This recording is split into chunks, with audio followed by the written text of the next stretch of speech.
because you are that, you are capable.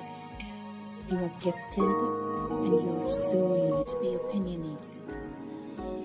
It's okay to be different, and it's so okay to just be. The world awaits to receive you. Yes. Blessings. I will not be on the screen today.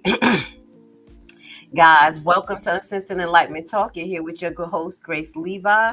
Today, we will be streaming live the Harvey board meeting. I want to send love and blessings to the people who are out there right now streaming. I definitely know it's 2 streamers out there. There are Ryan as well as Vivian. So we're going to get the stream on the screen. Guys, it's very important for us to work together in Harvey, get things out there, and continue just to put pressure bust pipes or make diamonds. I want to say thank you for being here with Grace Levi. Check out those 2 individuals' pages. This is Vivian's page. You see Ryan right there. I had a great time on his live last night for like 3 hours just talking. He had filling us up with information about Harvey. So, yes, I want to say thank you for being here with Grace Levi and let the show begin. I'm going to go in between both of their streams just in case. But as you see, they're both out there. Look at Ryan. He's doing his gay parade. His gay protest. They play. Look at Ryan. Bullying in the Southland and in Harvey. We have a problem. We have an epidemic with politicians bullying residents, businesses, anybody who dares to speak out, right? So that's going to be the theme. So if you want to, if you have comments, want to add, like some help and bully, I should say pretty much every Harvey resident is being bullied. So if you want to share, you are welcome to. I will start with a statement, and then we'll give time for people to share, and then by then it should be time to go in. Okay? Does that make sense? Okay. Feel comfortable, you know what you're doing? You all look really I got my grapes in the pod.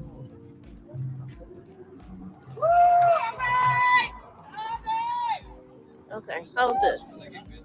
You ain't filming, are you? No, not yet. I get my grapes. If they ain't got no seeds in them, leave them in the car. Who you talk to from 7? Because they over there right now. Bring mine too, okay? They're still up there? I would say your truck is out. Yeah, because we have to go inside and set up. Right. Right, exactly. Yeah, okay. That's right. We'll mention that during the press conference. She needs a nurse. Okay. Yeah. You get ready to get started. I got it. Oh, my cane. Let me get it. I'm trying to get the water. I ain't think about the cane. Water, money prayer. Stick it in there. Stick it in the basket. Yeah, so thanks for There's no money in there. Probably about $20 in there. I'm gonna put it in my pants. Why would you take my last? He's gonna take my last $20. Good evening, everyone. Thank you for coming out tonight to show your pride. Happy Pride Month! Woohoo! In the city of Harvey, in the Chicago Southland, let it be known far and wide that I am proud of you just as you are. Why did I just do that? My name is Ryan Sidwelski. I am proud to be a gay man, a resident of Harvey, and the director of the Harvey Historical Society. I'm proud that my family has been in the Harvey area for more than 100 years. My great uncle, yay, let's hear it for longtime Harvey resident.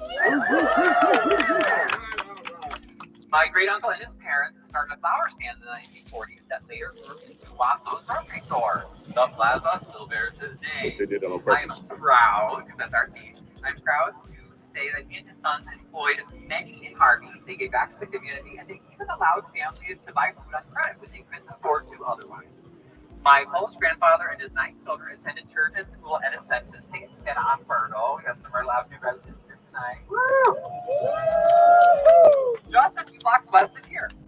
I'm proud to say that Ascension was one of the first major Catholic parishes in the Southland to integrate racial. Sadly, everybody go boo. Boo. Mayor Clark and Alderman Lewinsky, Smith, Randall L., and Rogers don't share this same pride for our community. Instead, they and many other politicians in Harvey and in the Southland to bully, harass, lie, and intimidate. Wow, isn't that horrible? Give another boo. Boo! By the way, the mayor won't even let us go in there. Isn't that horrible? Why would they do this? Well, it's simple. They want our money, they want our land, and they want power. Mayor Clark and his 4 alder yes men, as I love to call them, they want to demolish the Census Church for money. They demolished 3 historic buildings right across the street here on Broadway. Instead of working with local investors who wanted to fix them up, they voted to displace 15 families next to Ascension so Clark could build a park that we didn't ask for and we don't want. Just in the past 2 weeks alone, you've heard about 2 shootings, a serious mauling, and more unexplained fires. We asked them to show us how they're spending our money. What happens? They arrest us, they ticket us, they send our own police to harass us. You might have seen my alderwoman on TV again last week. Do you know what happened to her? What happened to her for the 4th time? She was arrested. And she didn't do anything wrong, right? She was just trying to do her job, just advocating for the residents. I was arrested last year for recording a public meeting. Now, however, on April 28th, they took it to a new vote. During a city council meeting, Mayor Clark committed an even worse crime. He publicly and falsely alleged that I abused a child when I was a teacher at the high school. Not only is this not true, but Mayor Clark deliberately shared this lie to distract from his own life. Speaking of distractions, they even called an opposing press conference tonight. Talk about a distraction. So he's okay doing this to distract from his own life, and he wants to put my life, my safety, and my career at risk trying to silence me? Wow. Mayor Clark, when you falsely accuse me of abusing my students, how do you think other LGBT folks at Harvey feel? How do you think that affects other LGBT people in the Southland? Does that make people feel welcome? Are they going to want to live here? Are they going to want to affect? Here's my fantastic second ward alderwoman, Colby Chapman. Woo! Our future mayor. She is not in jail. She is free. She's here to represent the second ward tonight. So, I mean, when Clark says this stuff, do you think that people they're going to want to spend money here? Our LGBT, our Latino, our Indian, our other all sorts of youth, they're not going to want to move back to Harvey or to a Southland that hates them for being different. Our town will eventually die. Being gay or different does not mean that you molest children. Let me say that again. Just because you're gay or you're a little different, maybe you got some piercings, maybe you got some colored hair, you got some tattoos. Ooh, okay. For some people, that's a big deal. But that doesn't mean that you molest children. Did you hear that? It doesn't mean you make others gay or make them different against their will. That lie, Mayor Clark, invites people to hurt, and even kill LGBT folks and others who might not fit in. So let me make that clear. No one else in the city of Harvey has the mayor come out publicly and accuse them of a sexual crime against children. Let me say that again. No one else. He's arrested us, he's ticketed us, he's done all sorts of things. But I'm the only one, and I happen to be openly gay, that he has publicly accused of a sexual crime against children. Why, I ask you? Suicide and homelessness rates are much higher for LGBT people of color than for the rest of the population. Did you know that?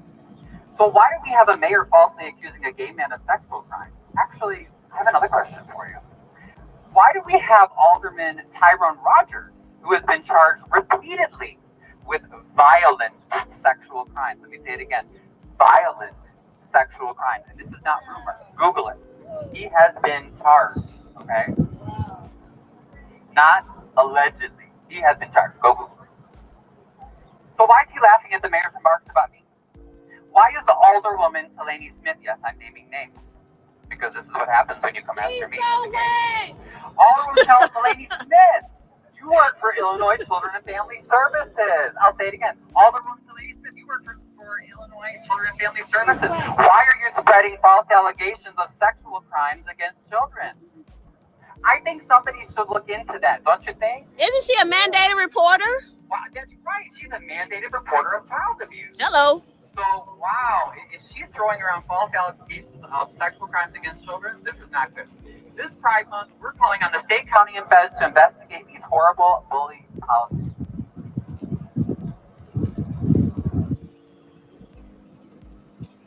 Today, we come together together as the LGBT community, as Harvey, as the Chicago Southland, as fellow humans, right? I don't care what you look like, your race, your age, your ethnicity, what language you speak. We're all human. We're all worthy of dignity and love and respect. We stand together against hate and the bullies who continually try to silence us and want us to live in fear. What do we say to that? We say, no. So tell those bullies no, everybody, right? We say, no. We say, no. We say, no. We will not be bullied. Look at all the women's out there. She has her head held high, arrested 4 times for doing nothing wrong. We don't care. You can come for us all you want. We're going to be together, just like this. That's the message we want to get out today. We refuse to live in fear. Are you going to live in fear? No! We're taking back our communities. We stand together to protect each other. Remember, your silence will not protect you. Sometimes you think, I'll stay under the radar, nobody will bother me, but that's not working. I know some of you, you're afraid, especially Harvey residents, but Southland residents, you're afraid. You're afraid to come to meetings. But come to post on social media, vote, run for office, and meet others who will join hands with you. Yep. Will you all join hands with them if they come out? Yes. Tell them again. Will you join hands with them if they come out to meetings? Yes. All right. So we're here for you guys. Let's speak up for those who get ignored, trampled on, abused, and neglected by the bullies of this world. This Pride Month, make your voice heard to make Harvey in the Southland a welcoming place for everyone. Everyone. So thank you all again for being here. Let's start with Alderman Chapman, since he is our city elected official. If you want to share, please feel free to give us an update. Whatever you'd like to do. I'd first like to say, Get on the bullhorn. We can't hear you. Happy Pride Month. I stand here. I just like to say Happy Pride Month. I stand here committed to differences that are united. I believe one body, all of the same purpose. Just simply find heart, active, connection, wider understanding. So I stand here now. I'm thankful to stand in the presence of the right as the vote steps out on these athletes and standing for what's right, because this community is for all people. So whatever's good for America must be great for the city of Harvey. I said whatever's good for America must be also great for the city of Harvey. Absolutely. Right. Woohoo! Thank you. That is our Alderwoman. She has really been treated horribly, and no one deserves that. Anybody else? Maybe else in here. Hello, everybody. My name is Clerk, former trustee of the Harvey Public Library. I'd like to address something that's really troubling about the city of Harvey and our mayor, the way that he's running things. Truth and justice have been thrown out the window. Robert's rule of order on how you maintain a meeting has been kicked to the curb. And the sad part about all this is he's an attorney, and then we have a law firm that's working for us to stand by idly and let them do these things to us just so they can continue to get money from us. And then in the back room, we sit back and laughing, talking about how stupid we are to have a mayor like him to allow something like this happen. Toby Chapman has been trying to do her job since day one that she was elected on alderman of the second ward. She has not disrupted a meeting. She has followed Robert's rules of order. All she's asked is for a voice in order to get questions answered, in which they refuse to answer. And that lets you know that they're doing something wrong. When you see somebody doesn't want to answer questions, they're doing wrong themselves. Hello. All these arrests, this is crazy. The whole thing is crazy. Why would they be doing something like that again? I'll refer back to the law firm that represent us. They go along with this crap. This is just totally stupid. And we, the taxpayers, in the end, after all this stuff goes down, end up paying for all this. It's our tax dollars that are going to the law firms that they're using to fight all these cases and all these things that they're doing. And this is not the way to run the city. To Clark, this is about winning at any cost. You got the wrong idea. It's supposed to be about truth and justice. and what is right. Not just winning, because when you say you want to win, that means that there's no guidelines, that it's just whatever you want to win. It don't have nothing to do with truth. It don't have anything to do with what's right. It don't have anything to do with what the people really need. And he's not addressing any of that. So I hope with us banding together and speaking out and saying what really happened, what's really going on in this city, that things will change and they'll be better. Ryan, then you're gonna have to wrap it because they making you move. So people can park. They just want to park. So they, yeah, they just want to park. The reason about the park is okay, big cars come in this 621. That's it. I thought it was like 650. Yeah, we can do 20.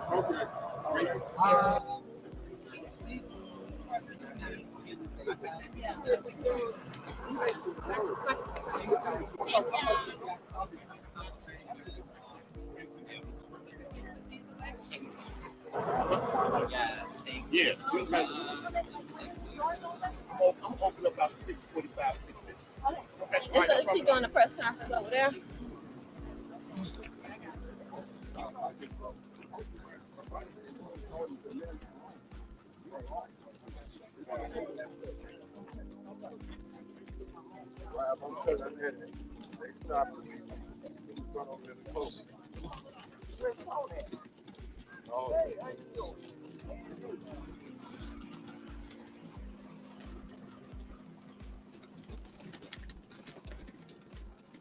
Yo. Hold on, y'all. Bear with me. I knew that was going to happen. All right, y'all. I want to send a shout out to Vivian. Y'all know I'm sending love and blessings to everybody who's out there. I appreciate them letting me use their stream. But I wanted to highlight just one of the things that Ryan was talking about. We're gonna do it. We're gonna get down. Ryan was talking about call Tyrone. He was talking about call Tyrone, the trustee. Let's see if we can hear what she's saying right quick, okay? Give me 1 second. When folks see desperation, I truly see a lot of hope. We are truly the road going through the concrete. So stay tuned for the very bold moves that we'll make collaboratively. You see residents here today. Happy Pride Month, as you saw the residents gathered in the namesake of being able to just speak out. There cannot be suppression of voice. I like to just highlight that each time I've been arrested, it's based on me discussing housing insecurity. You know, I'm taking back all the way to Rudolph Williams, who was unfortunately boarded in his home back in January. Year before that, the full single family displaced is soon to have to leave from their home on 155th and Myrtle. Fast forward over in the Great Second Ward, Miss Allen on 153rd and Myrtle. These are constant housing instances. And I mentioned before, Chicago has 77 neighborhoods, and they don't even have this nearly 5,000 plus abandoned, both commercial and residential properties saturated in one particular area. But that's what's going on here. So we got a really big housing issue, and our property taxes have gone up. We have increased fines and fees, and this is a marginalized community simply trying to make it. So we're grateful to have the media, to have the press here to tell our story, to provide some truth and transparency and enlightenment to the things that are plaguing the city. But I'm very grateful because this group and many others are 10 toes in on making a great change. I'm just going to this as much as Adderperson Harvey. Just going to read into the background. Everything is them. You just unblock my whole camera.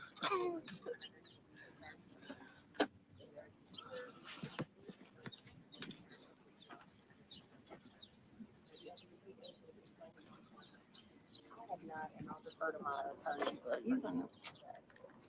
You're about to go. Oh my God. But we have to fly over with Dale's car.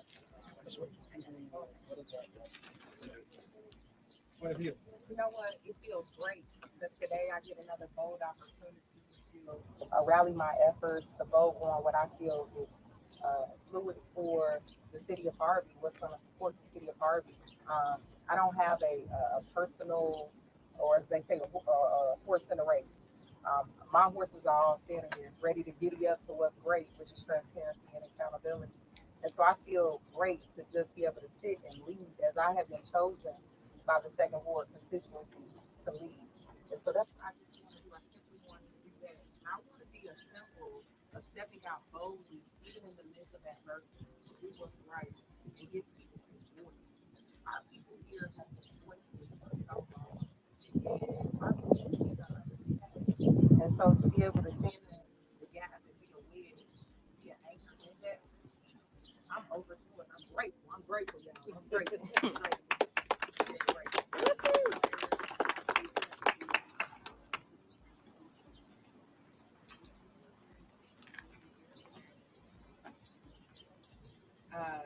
To stay on the subject of the meeting, I want us to proactively provoke our families. So we all have the same idea and fellowship coming together. And I just want us, myself, the Mayor Clark, to rally our efforts to get the Second Ward and the city of Harvey forward. For all the residents, that's what's needed. It's about a lot. It's time for a lot of love. We need to wrap our loving arms around each other. You better ask it for a time.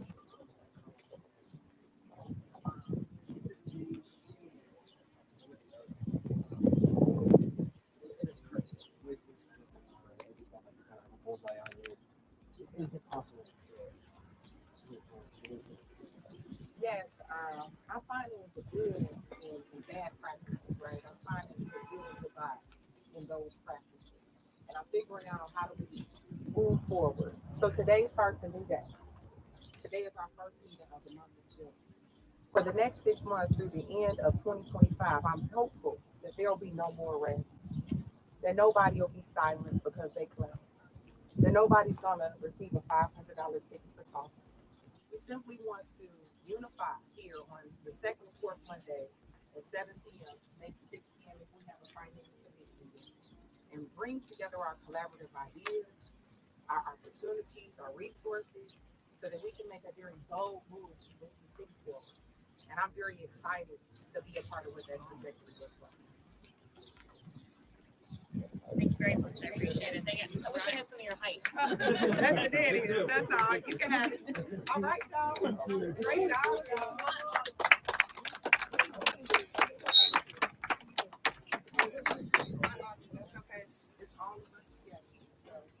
Yeah.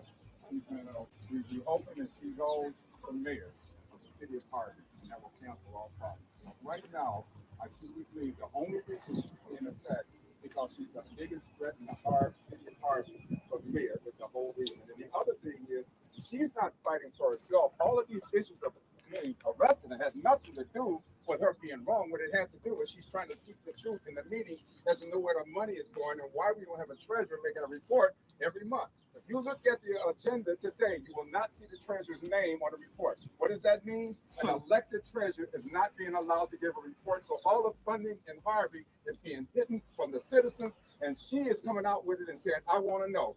That's why she's being arrested. What do you make? What I would make of all this? I call it total illegal operation. In order to hold on to money and to do things financially without allowing a ward alderperson elected to get information on the finance. They kicked her off the finance committee. Why? They put a person that I ran against myself on the committee, on the finance committee, and he had several, about 11 felony charges against him for sexual attacks on women. And he's still running on the day before the election. In fact, the first judge that tried him is dead 11 years ago. And this is the best, he said, the mayor said, this is the best alderperson he's got. You tell me what this is all about. Obviously, you see it, you see the impact. The people who are on the outside looking in at Harvey. What does it feel like? What does it say about Harvey? What are those feelings? Harvey? It says that Harvey's not going to settle for the worst, but looking for the best. We're trying to get the best out of our city. We're trying to make all our wards look decent. There's weeds all over the place. There's abandoned buildings. There's buildings over there where they set up before. 6 buildings in this city supposed to be community centers. You look at them, only one without weeds around it is sitting over on 154th Street. and it's not ready yet. Years ago, false promises. Streets to be taken care of. False promises. People promised fire hydrants to be fixed. False promises. People were prostitutes walking on Halsey Street. False promises. People are, instead of warding up and handling property right, they're tearing the stairs down. They have the police or somebody tearing the stairs down on buildings. Go to the 147th and Halston, you see what I'm saying. Go down to 147th near Roby, you see what I'm saying. No, this town is not being ran properly. It's a cash fund for a cash cow for a bunch of people who want to play the game and abuse the citizens. We are not putting up with this because I'm voting for Kobe Chapman for Mayor Harvey. Amen. I'm supporting her. I'm not playing this game anymore. They can forget it. They can arrest her, whatever they want to do. They can stop to shut us up. Look, I fought in the war, in combat. And I'll be back on if I come home to have to fight for my city. I'm sorry, because I want to fight for it. King, Melville King, that's your brother. MELVILLE.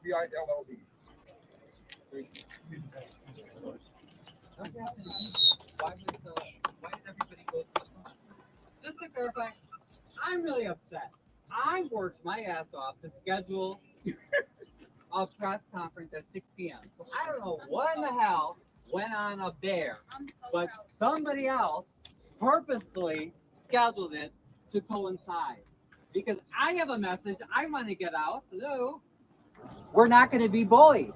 And this kind of division and coming in and trying to make all kinds of trouble, I'm not going to tolerate that. So I don't know who did that, but I am not happy. I want to tell you. I scheduled a press conference at 6 p.m. or right there, and then someone else, I guess, scheduled one for exactly the same time. So anyway, I just wanted to let everybody know we stand united against bullying, against division. I'm sorry, y'all. I gotta end this and start it back over. bullying.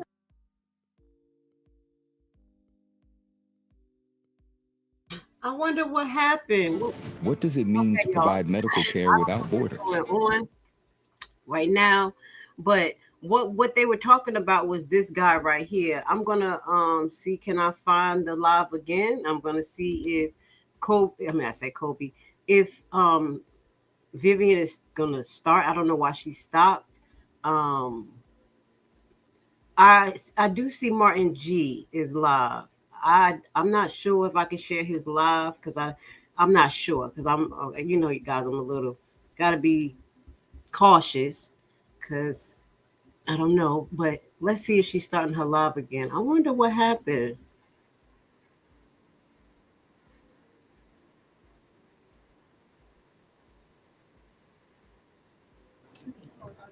That's okay. So somebody holding Back another into the war zone, y'all. okay. I got it. Thank you. And look at this. Look at their butt. The other people going in. It's a city council meeting, not The front, like right here. Who's patrolling the streets now? At night, exactly. Since all the police are here, who's going to watch over the night? I guarantee. On the night shift. I guarantee Mayor Clark he had all that police around him for his interview that he just happened to schedule. How you doing? At the same time as the press conference. That convenient. I know, right? That's just stupid, right? You can throw all kinds of accusations saying that I was raping or whatever children. I saw that. Yeah. So it's convenient that he schedules an interview for the same time that I talk online. Maybe he should tell us about what he's doing with children. Yes. What's Mayor Clark doing with children? That's what I want to know.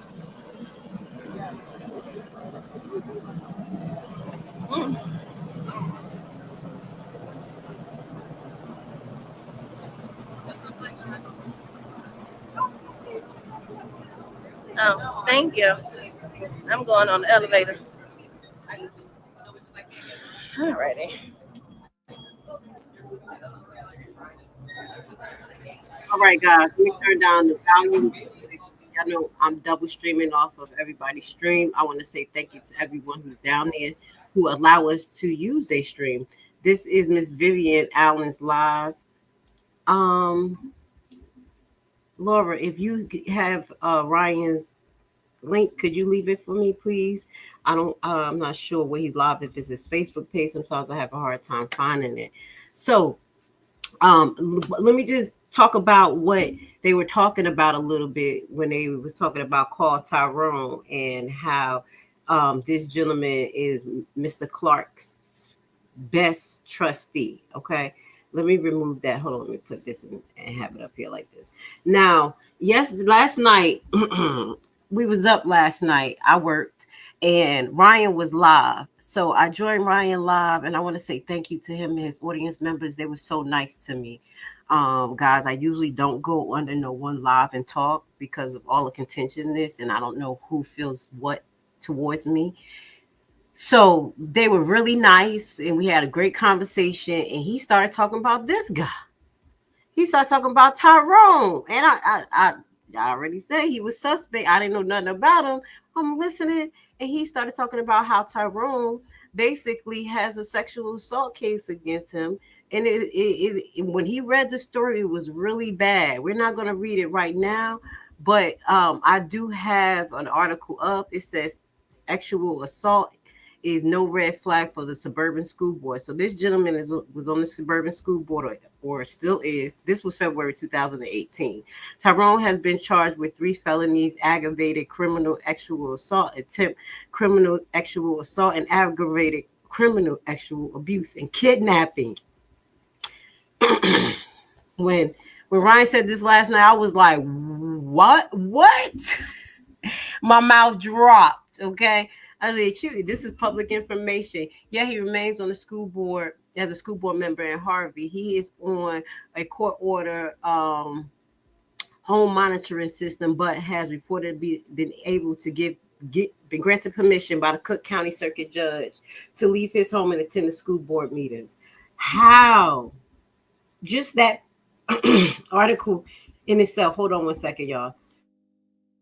Just in that little part of the article that I read, that don't even make no type of sense. We got to be living in the backwards world. First, you be in charge of I'm trying to say it a different way: sexual assault, kidnapping, which is a very, very terrible felony. But those charges in itself, for you to still be on the school board, just the name school board indicates kids having some connection with kids. How did the judge still let him be able to do that? How is he as an alderman to this day? We're going to do a deep dive on this. I'm not going to go deep on it right now because I'm not prepared. But this man right here, this is Andrew Holmes 2.0. I mean, this is crazy. It must be normal out there because these stories sound repetitive. These stories sound repetitive about behaviors, the way they conduct themselves, laundering money. They have to be learning these practices from each other. And I'm just going to leave it like that, guys. The meeting should be starting. I'm going to mute myself. I just wanted to give y'all some context on Carl Tyrone. My mind was blown yesterday when I heard it. And I can't believe that there's no laws in place that stops people like this to become elected official. I think he got his thing expunged. I got a court document here. Y'all know I do my research. I just pulled up something real quick and I didn't read it. It says state of Michigan. This is Michigan. Hold on.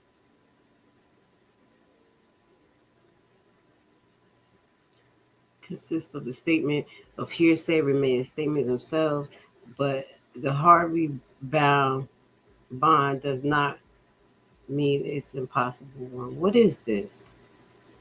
I'm gonna look at this. This is a pill. I'm gonna read it and then I'm gonna get back to you guys. Something had to get that felony off of him because there's no way he's an elected official and he was charged with this. Now I don't know if he was found guilty. See, that's what we didn't get to last night.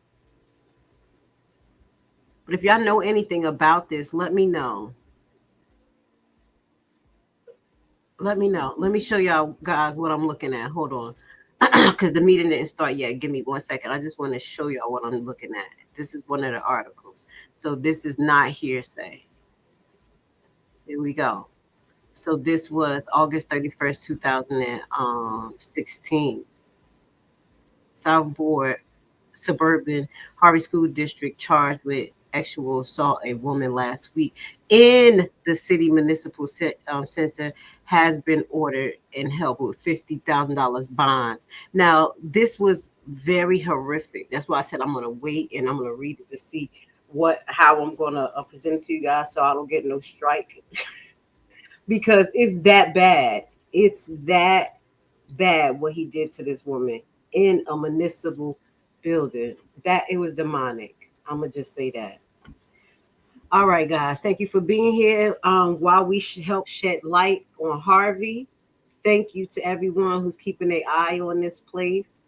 I had to give a major shout out as well to Ryan, because honestly, that's who made me aware of it a couple of months ago.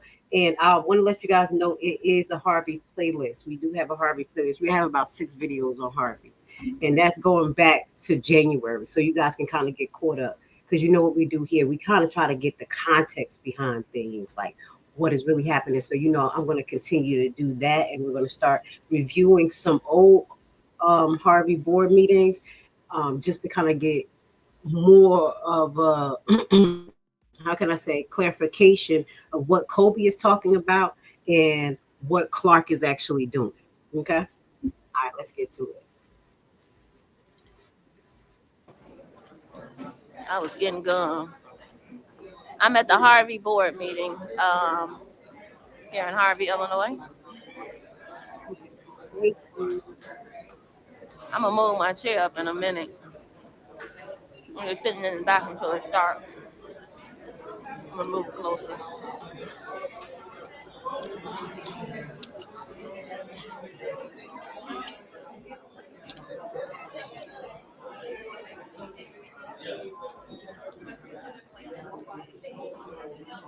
I do apologize. It jumped off the screen.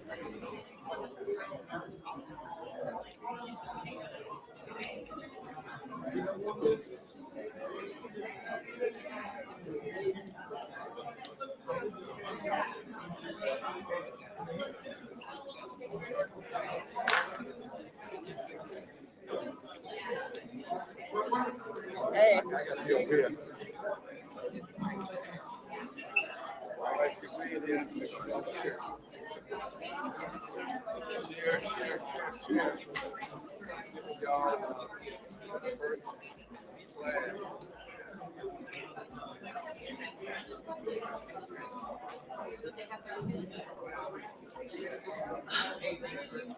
Feel like I got a hole in my lip.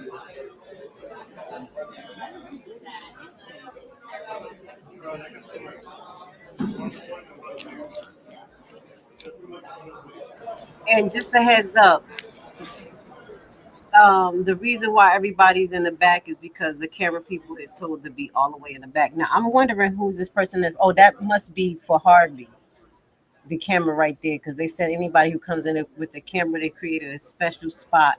They blame Ryan because that's why it got started, because Ryan was recording.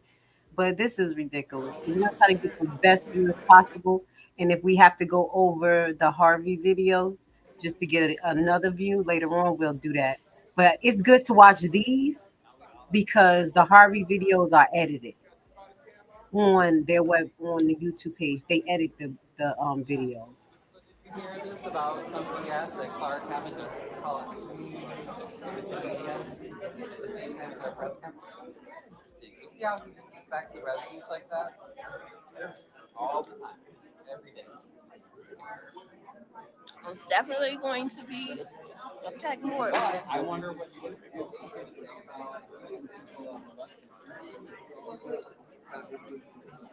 For a minute, I'm gonna go up here. Absolutely, it's time to make him famous. We got to make Clark go viral. That's the only way they're gonna get famous is for Clark to go viral. If he don't go viral, ain't shit gonna be famous about him.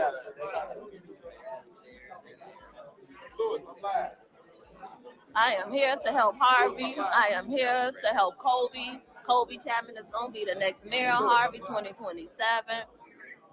Yes, that's what they scared of. All this is because of fear. Thanks for coming. No problem. Of course.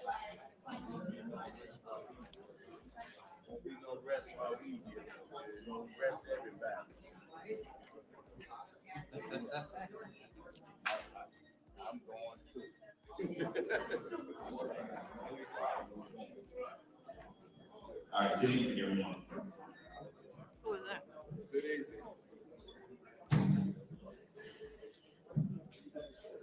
The public has a right to be present at public meetings, except executive session. That is defined by the Illinois Open Meetings Act. Each Harvey public meeting affords members of the public to submit brief written statements or make public comment during the public comment part of the meeting. However, persons in attendance are not allowed to act in an unreasonable manner that alarms or disturbs another or provokes a breach of the peace. This can include making loud or unusual noises, clapping,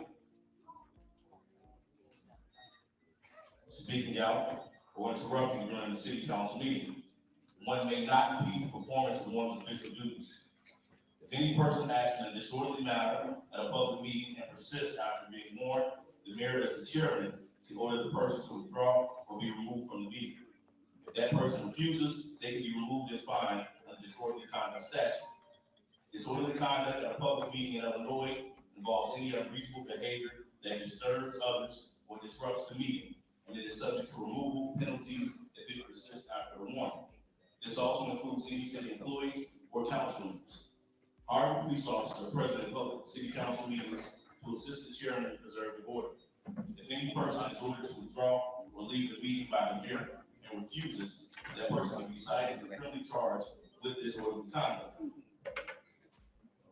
The Harvey Police Department can escort the person out of the building. If the person refuses to leave and physically resists the Harvey Police Department, that person can also be charged with resisting arrest. Under Illinois law, resisting arrest is defined as knowingly resisting or obstructing the performance by one known,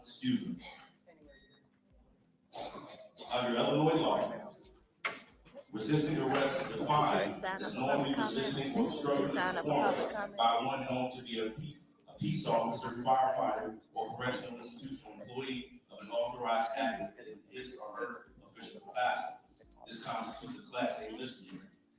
The statute requires that the act of resistance must involve some physical act that imposes an obstacle that may impede, hinder, interrupt, prevent, or delay the performance of one's duties.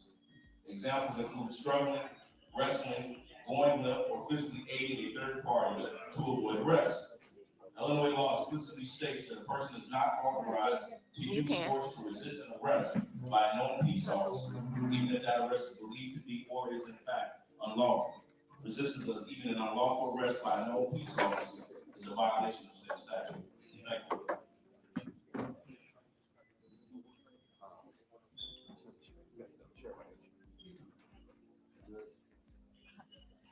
Got another chair. No.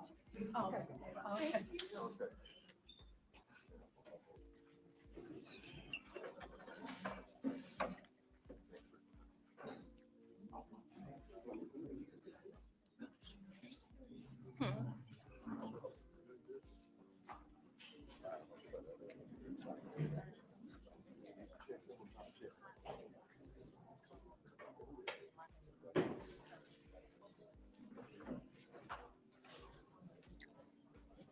Definitely have a full house.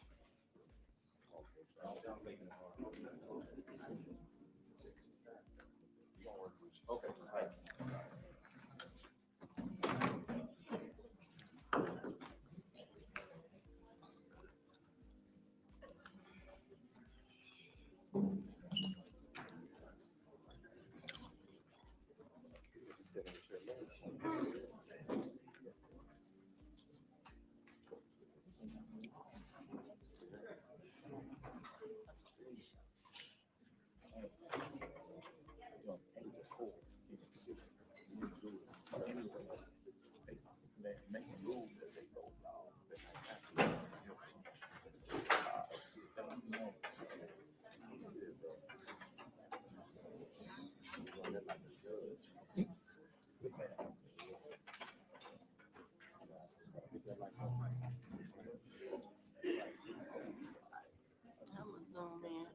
So y'all can see.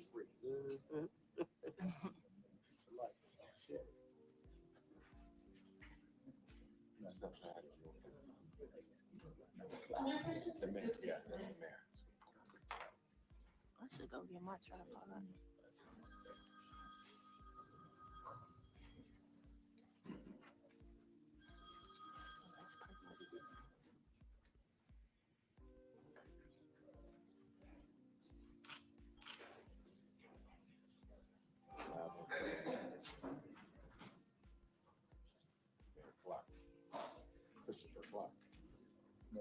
That's the one we gotta get rid of. He got the vote. Yeah. He on his last term. Last time. 18 months.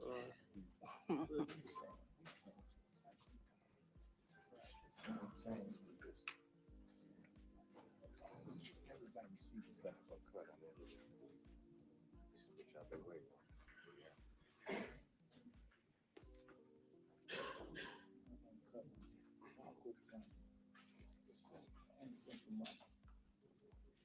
Say it fast.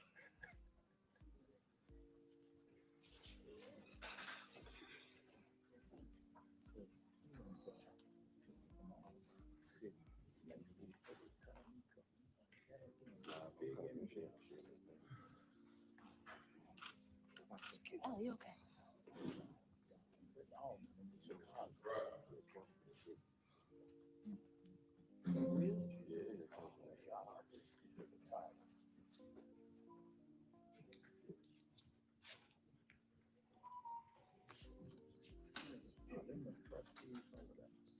Right there sitting below. You only got one. There's another guy sitting next to it. Yeah, her, yeah.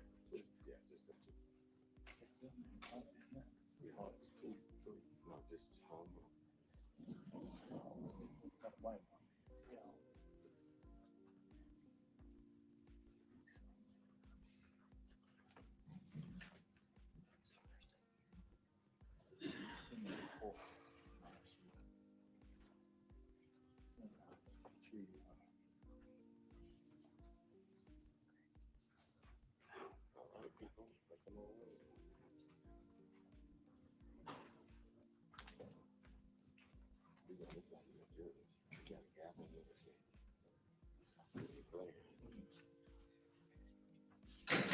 There you go. Call meetings order. This is the Everybody rise. Council meeting. It's Monday, June 9th, 2025, 7:12 p.m. All of the president's council members, if you'd be so kind as to log in, present.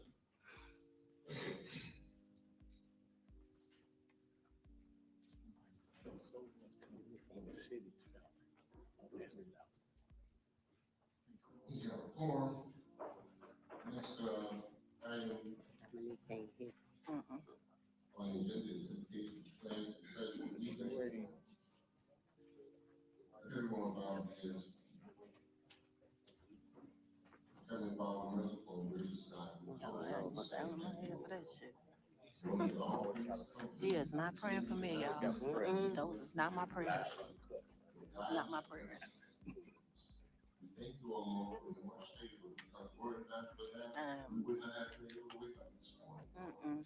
If we were not for you sending your son, O Lord, we would not have any of that grace or mercy extended to us, O Lord, so that we can have each and every day. We ask, O Lord, that you would allow us to look inside our souls and to find your spirit, so that we may be guided in your will and your way, so that we may be protected, O Lord, from those things that may come to try to block our paths from getting closer to you. We know that you are the most important, you are the most high, this is the most longest the most omniscient and omnipresent God. We know that all things flow through you, and we would like to only be a vessel, O Lord. So we ask that you bless this council, that you bless this city, that you bring your spirit on it, and you let it rain down and pour on every citizen, O Lord, every person that comes he's praying. within our jurisdiction. We thank you again, O Lord, and we thank you He's for continuing to bless us, and we will continue to hold you up high because you are the magnificent, you are the one and only God, and we need nothing else. This we ask in Jesus' name. Y'all see, that's the reason why he prayed. Because the media. So, because of the media. They want to stand up to the flag. And they from the honor flag.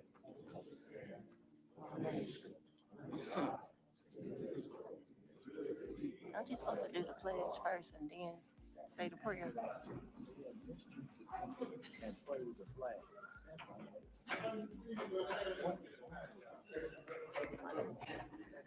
Well, thank you. All right, next on our agenda, number 4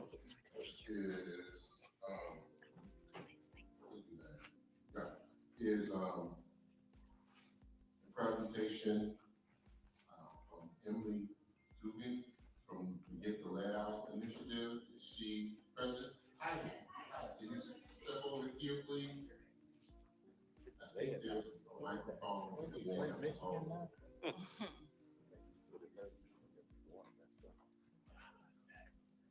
That was at University Park, right? This one? Perfect. Hi, everyone. Thank you so much for inviting us here tonight. Thank you especially to Ms. Crystal Richardson, who we've been working with on this project and getting our efforts to identify the service lines in Harvey started. My name is Emily Dugan. I am a contractor at General Dynamics Information Technology, and I'm here with my colleague today, Ms. Nico, who is the senior advisor on this project. Go ahead and go to the next slide. So the Get the Lead Out Initiative, this is an environmental protection agency program that helps cities around the country identify where lead is and accelerate its removal. This is an entirely free program that Harvey opted into in collaboration with General Dynamics to find where lead is, apply for funding to replace it, and again, create a plan on how we're going to actually remove it. So next slide. The commitment of the GLOW initiative is to implement proactive measures to ensure clean, safe drinking water in Harvey. Lead can cause significant health issues, specifically to younger and older folks. And so the best way to prevent that is to remove it at its source. We support the identification and the planning of the replacement of this through 4 central things seen up here. First, there's the historical records review.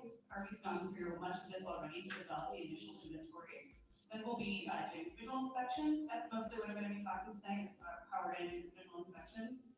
There's community engagement planning. That's going to involve everyone in this room to help identify where that is, talk about how we're going to keep your water safe, and then finally, funding and replacement planning. We're currently in the process of doing a replacement plan for Harvey. It's a long process, and I know that Harvey has already worked with an engineer on applying for funding to remove lead service lines. Next. Visual inspection, that's where we're at right now. We really need to know where the lead is, because you can't replace something if you don't know where it is, of course. We're doing that through a few different ways. The first, we want to make sure that we're not just disrupting your water, digging a big hole. So the first thing that we're trying to do is have visual inspections through an online survey that you can take, and we have these signs here. You might have seen some of these signs around. Thank you, Water Department, for putting those up. I was so excited to see that. There's a little QR code here, and you can scan that to take the survey online. It takes 3 minutes. There's instructions. You find your water meter, take a photo, submit that. It really, really helps the city. You can also find this survey on the Water Department website, so if you're not someone who likes to see the other thing that we were planning to is to actually have a team out in the field to be going and knocking on homes that we know we're not sure what the material is. So in July, you might see some of us out there will have these yellow vests, a clipboard, and we'll be asking if we can come into your home and look at your basement at what that service line material is. If you don't want someone in your home, maybe you don't want to clean up your basement, you have some Christmas decorations all around, you don't want to move the boxes, go ahead and fill out that survey and we won't be bothering you. So definitely encouraging people to take the survey, but you might see us in July. The next thing that we would move on to is exploratory digging. That's what we call, our general term for it called potholing. That's where we'll dig a hole in the ground so that we can see the line and identify what that material type is. Harvey has done a great job with their inventory already, and we're looking at some ways that we can actually, use that bottling process to be used for some scientific research as well too. So we're really excited about that. But before that happens, you're going to be getting notices. You'll know if your home is going to be one of those that might have a pothole in front of it. So it's not the kind of pothole that you drive over and it hurts your car, I promise. And we will be doing restoration afterwards as well too, so you won't have a hole in your yard. All of this, with all of this data, we put this into the inventory. We make a plan for how we're going to replace all these lead lines, and then we go out and apply for the funding for that. The next slide. Okay, and this is again too. This is the self-identification survey. Again, we'll leave this here for you too. So if you want to come scan that, you can also go again to the State Party's website to find that survey. Next slide. We're developing a lot of different flyers for people to use, so you'll be seeing some of these out. We're planning to send out a school flyer as well too, so we do an educational activity for students to get them involved in identifying where the lead is. So you might be seeing these at your church, your school, in your mailbox. Just wanted to prime you for that. Next slide. Again, as I said, community engagement is a huge part of this, so we are going to be engaging you through every step of the process. We're not trying to just show up at your home without any type of warning, asking to get into your basement. We want you to know that we're coming. So we'll have some signs out, some social media material that will be telling you when we're coming. So that's kind of our logo design. I'm sure I get you all prepared for that. And then we'll go to the next slide. We're also going to be showing up at some events in Harvey too. So we'll have this table. This is for a community in Ohio. Harvey has their own tablecloth too that we're designing right now. We have fun little games, activities, resources about lead, how you can reduce your risk for lead, how to self-identify. So you'll be seeing us out this summer. Next slide. This is my favorite part of our community engagement. We really like to distract the kids, get them over there. We have buttons, lots of coloring books and things. So just so you know, we will be trying to encourage your children to come over and talk to us as we talk to the parents. So just be aware of that. And next slide. And again, more examples of our community engagement things. So you see us out this summer at a community event, come say hi and work out with us. Next slide. So what happens if we do find lead? In the Chicagoland area, there is obviously a lot of lead. We're expecting that we will find more as we go through this process. But what we're going to do is we're going to be working hard with you to make sure one, you're safe. We're going to be giving information on filters, on how to run your tap water to avoid the risk of ingesting more lead. We're going to support the community and identifying and applying for more grants so that it can speed up the timeline for how this red lead is being removed from the water system. And we'll help work with the community to create plans just to keep you and your family safe. Next slide. And finally, this is my pitch for everyone. Harvey's participation in GLOW requires action. I want to speak as well to the aldermen and women too. We encourage you to speak with your wards and your constituents about the survey and about door knocking, letting them know, take this survey so that we can find this, so that we can speed up the timeline for replacing lead service lines in Harvey. And letting them be aware that we're coming out with the community to fix the draft in July. So connect with this, everyone here too. If you have a family member who hasn't taken the survey yet, go home and let them know to take that so we can get their information in there. And be sure to visit the city's water page so they can get more information. Every record we review, every visual inspection that we do in the community is one step closer. So just thank you all for your participation, and again, thank you for allowing Misty and I to come and speak with you tonight. And then the last slide, I think, is just the survey again. So really pushing the survey. Thank you. If there are any questions, I'm happy to come. Yes. Thank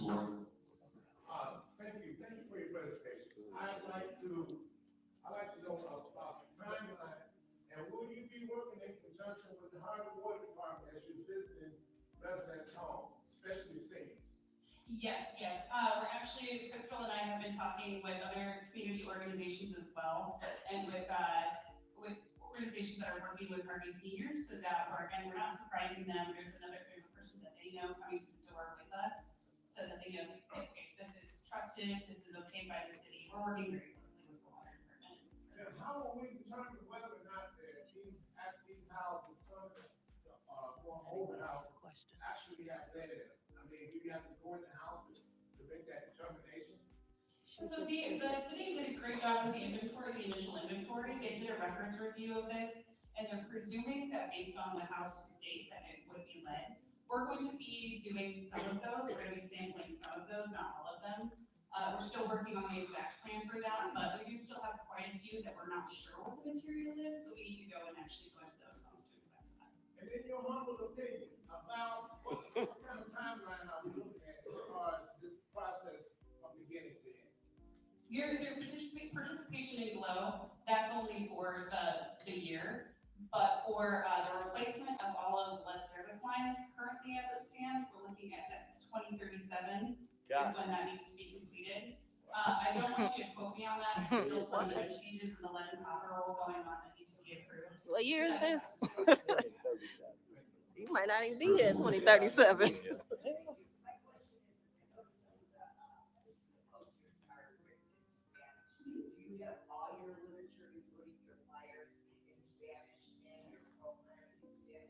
Definitely have that. If you would like us to translate this presentation, that is something that we can do as well. So that can be given to you in Spanish. I think we're prepared with that too.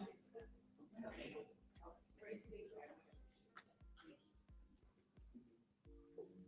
This is Harvey.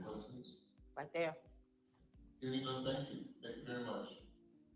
Thanks. Yeah. All right, next Got irritated too. approval of ordinances and resolutions for the city of Harvey. 5 old business, none, 5 new business, D1. A motion to approve the release and settlement agreement between Eddie Winters and the city of Harvey. This motion authorizes the agreed upon settlement for Eddie Winters v. City of Harvey for case number 20-CD-2248. I read up on it. It was I don't think I saw the judgment amount. 6 and 2nd by the 3rd. I gotta look at it again. Hearing none, you may cast your vote.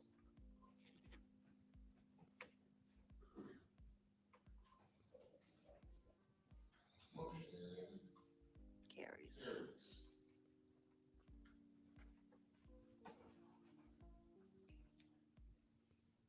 There is no resolution.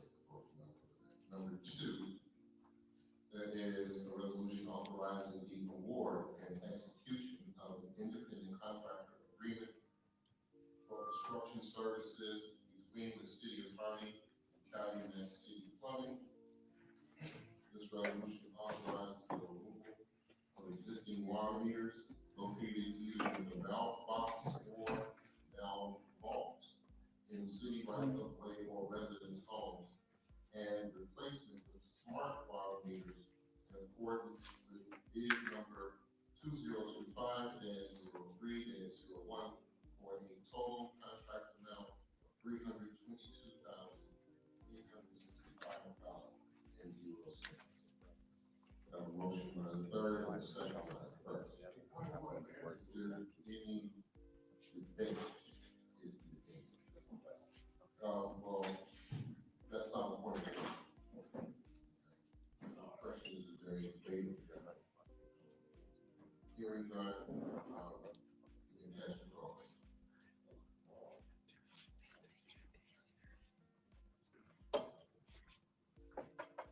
Motion carries.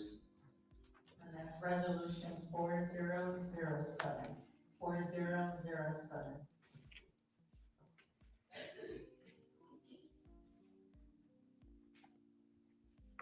Thank you. Next on the agenda, alderman reports.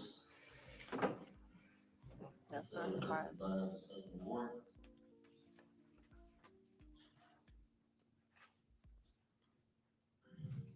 Good evening, Mayor Clark, fellow alderpersons, administration, and residents of the great city of Harvey. First, I want to wish a happy early Father's Day to all the fathers, grandfathers, mentors, and father figures in our community. Your strength, protection, and guidance do not go unnoticed.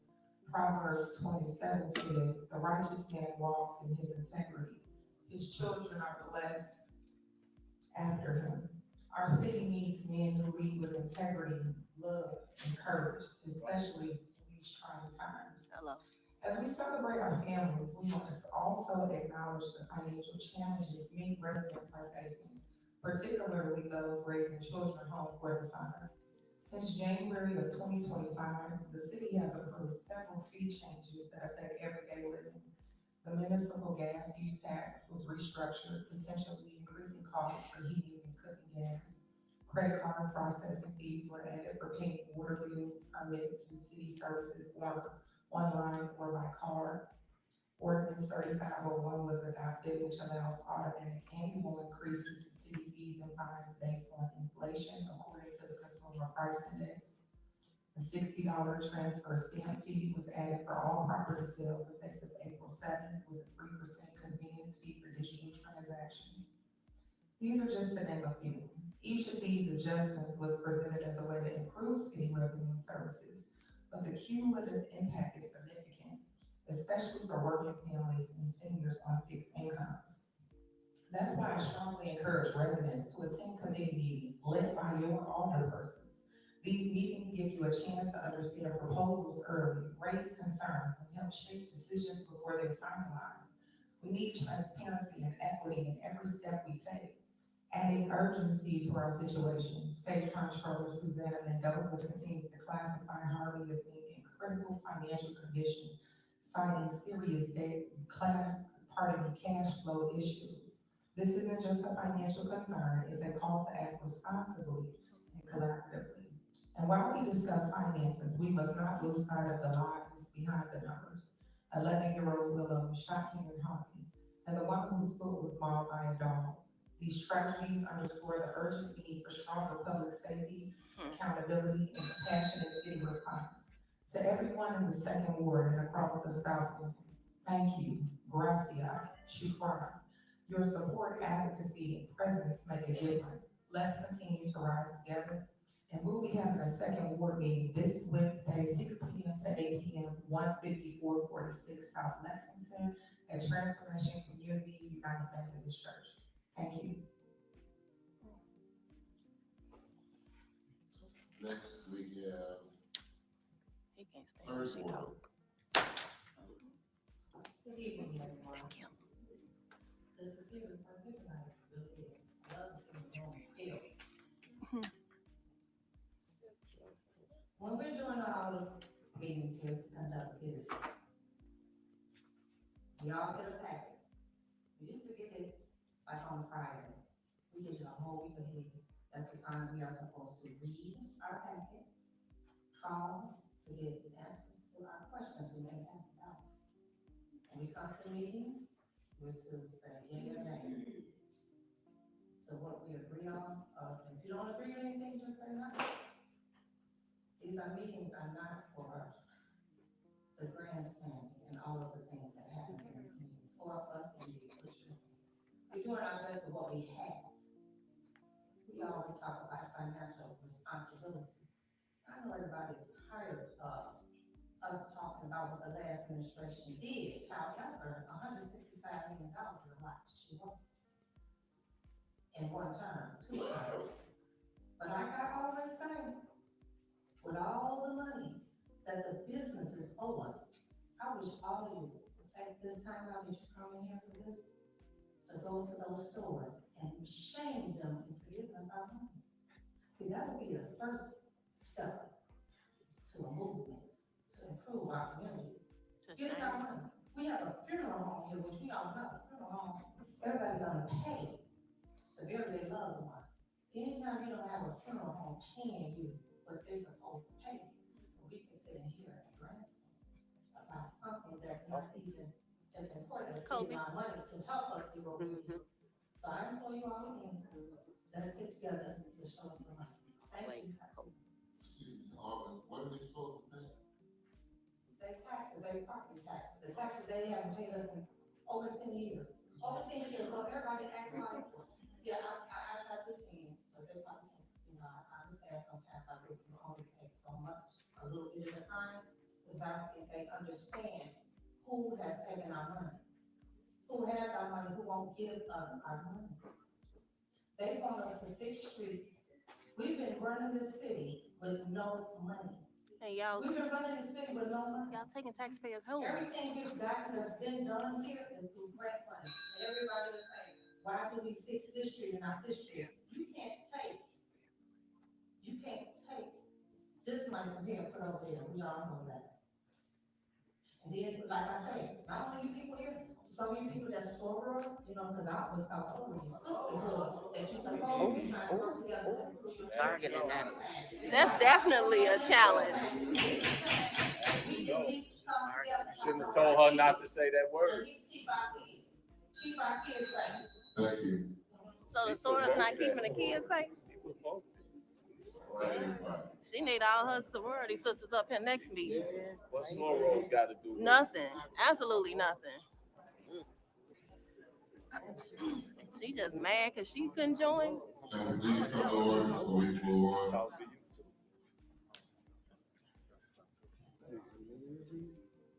Greatly appreciate it. Next up is the sixth ward.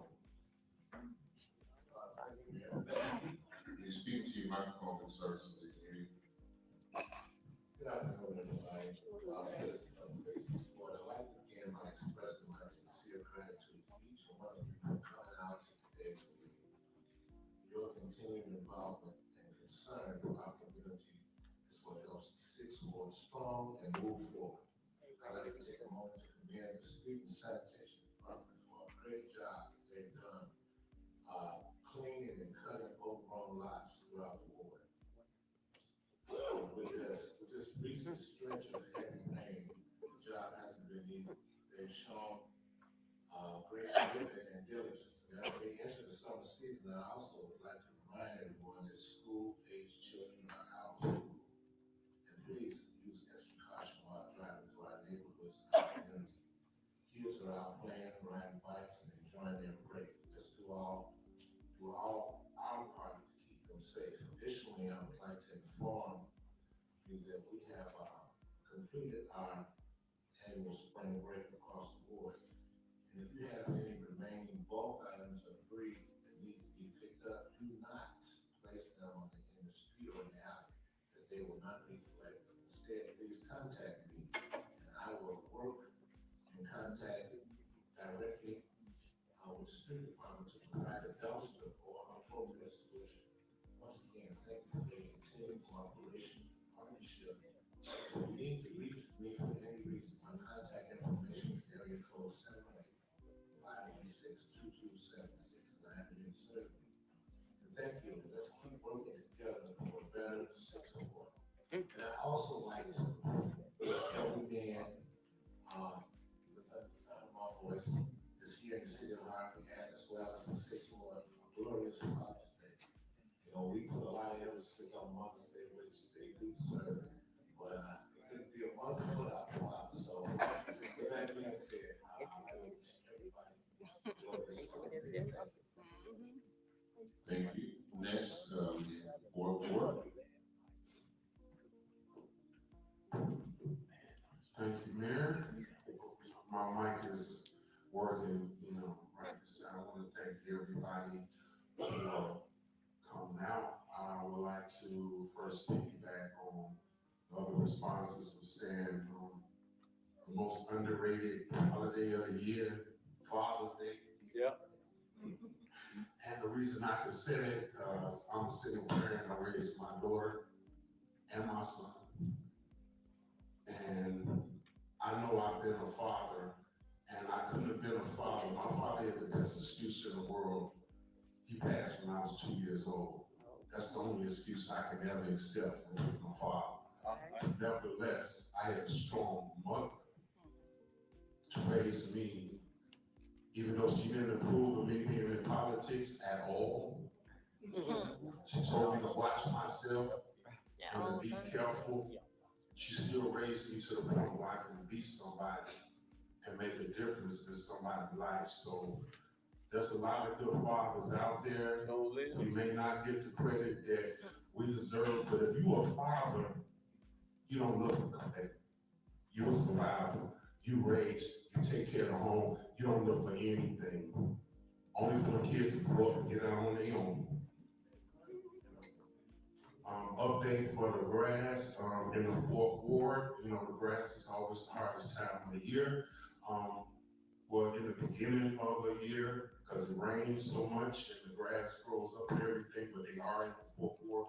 They are out there cutting and they are doing a good job. And I just want to commend them for that and let them know that.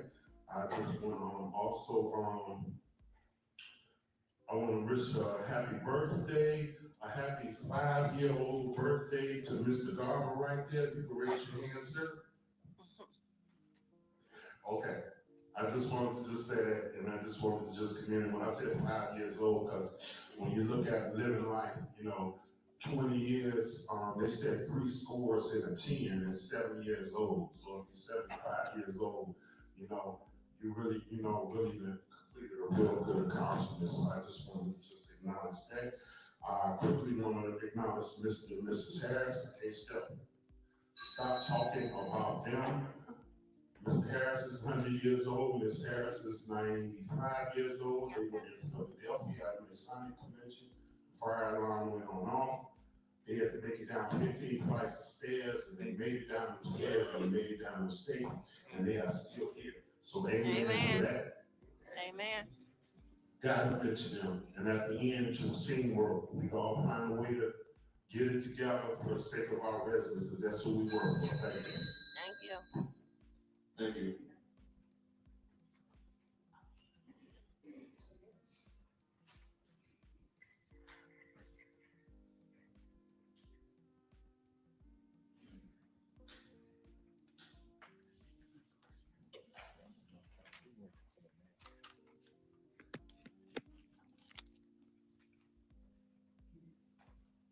Next,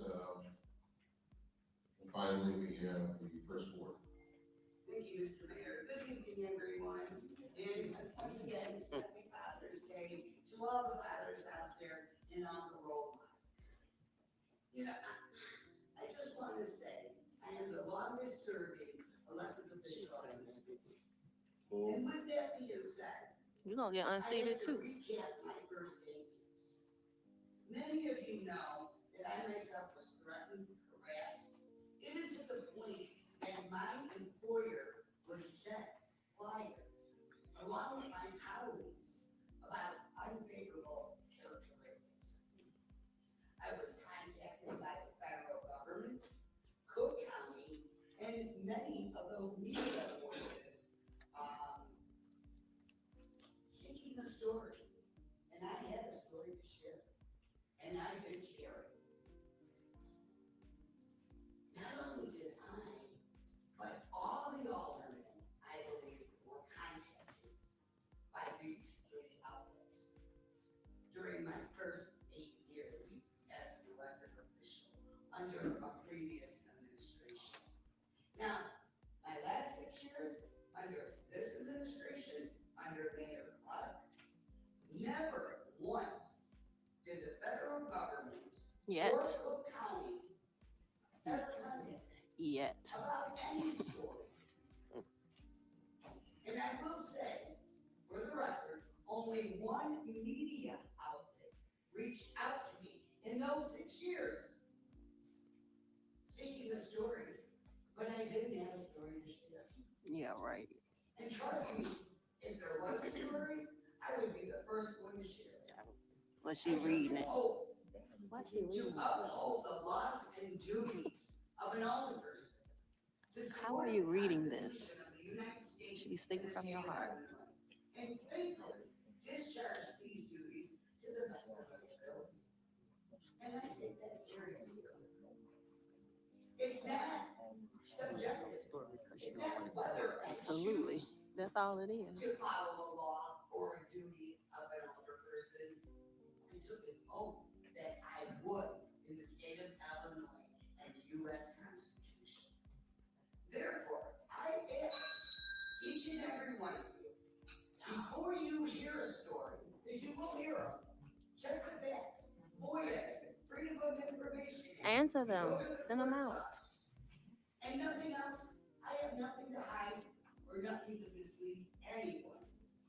me a call. And my phone number is 708-596-7470. Call. Thank you. Put that in the microphone, with you so we can make sure. Oh, I'm sorry. My phone number is 708-596-7470. Make sure y'all call me. Next we have public comment. Okay. Here we go. Public Public fund. comment is encouraged and appreciated. This is the only opportunity for the public to address the city council on agenda items and any other city-related business in order to accomplish all business on the agenda and be respectful of everyone's time. Council members will not engage in dialogue with individual members of the audience and no immediate action will be taken on Why would any they do public that? comment issue. Please limit your comments to 3 minutes. No speaker may donate his or her time. Comments shall be courteous and respectful at all times. No person may use public comment for the purpose of campaign or advertisement. This is not a question and answer time. The council cannot engage in conversation with the public. Questions and concerns about operations should be addressed to city staff during regular business hours. So first we have up is a public comment, Ishmael Hooks, followed by looks like Kathy King Waters.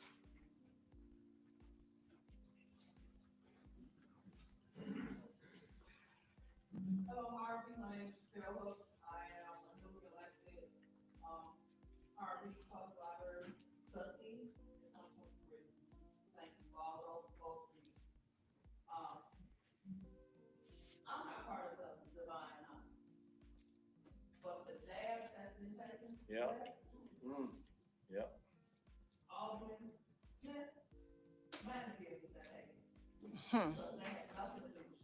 That's right. Being in a sorority has nothing to do with what's going on in Harvey. You talk about these taxes, that's not even your business. That's the county's business. We have no business. And about your last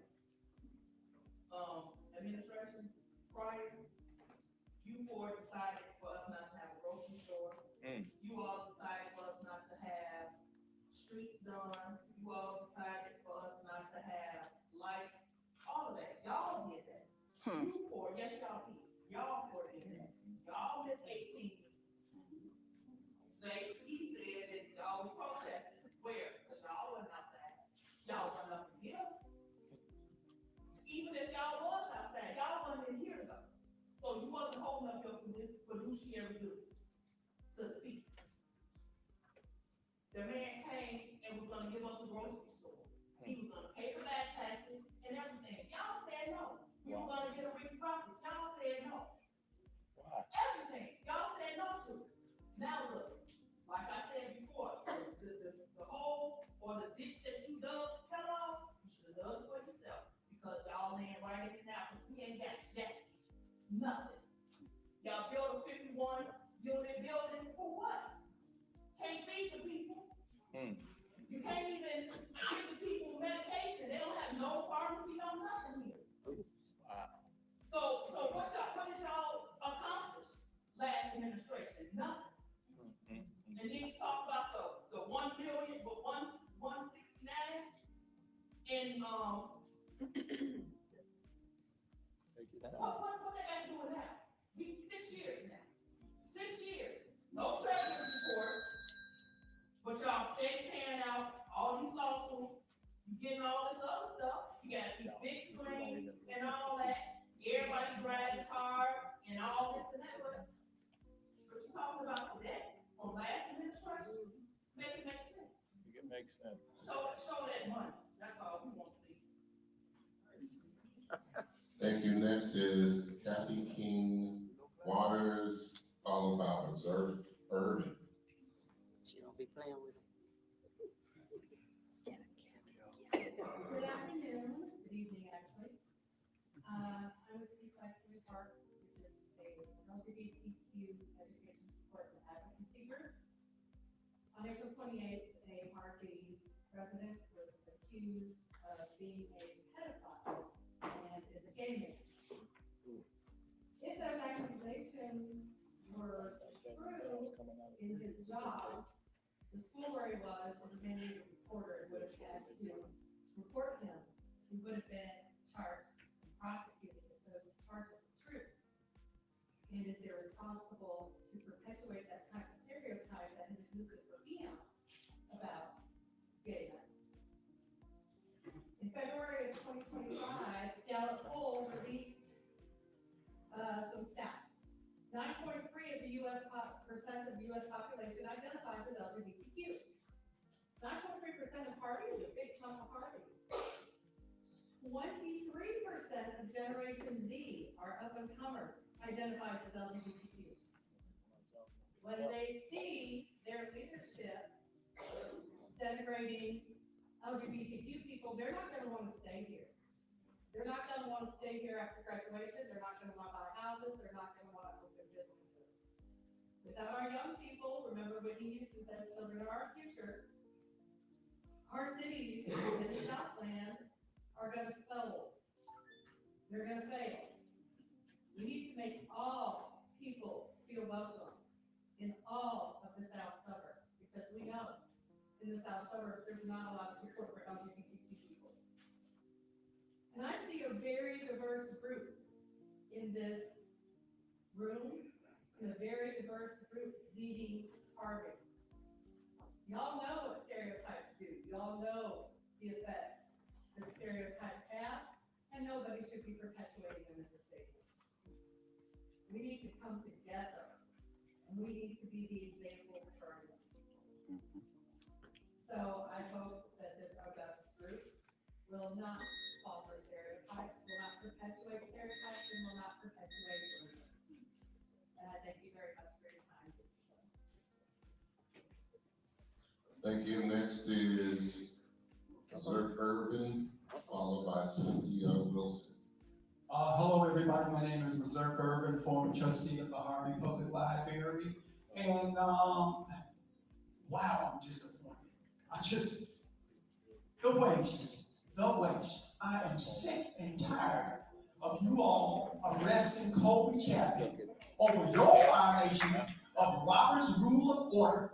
I've never seen so many violations in all the days of my life. You just changed it to your Clerk's Rules of Order. This is crazy. We don't know what's going on. We don't know what you're doing.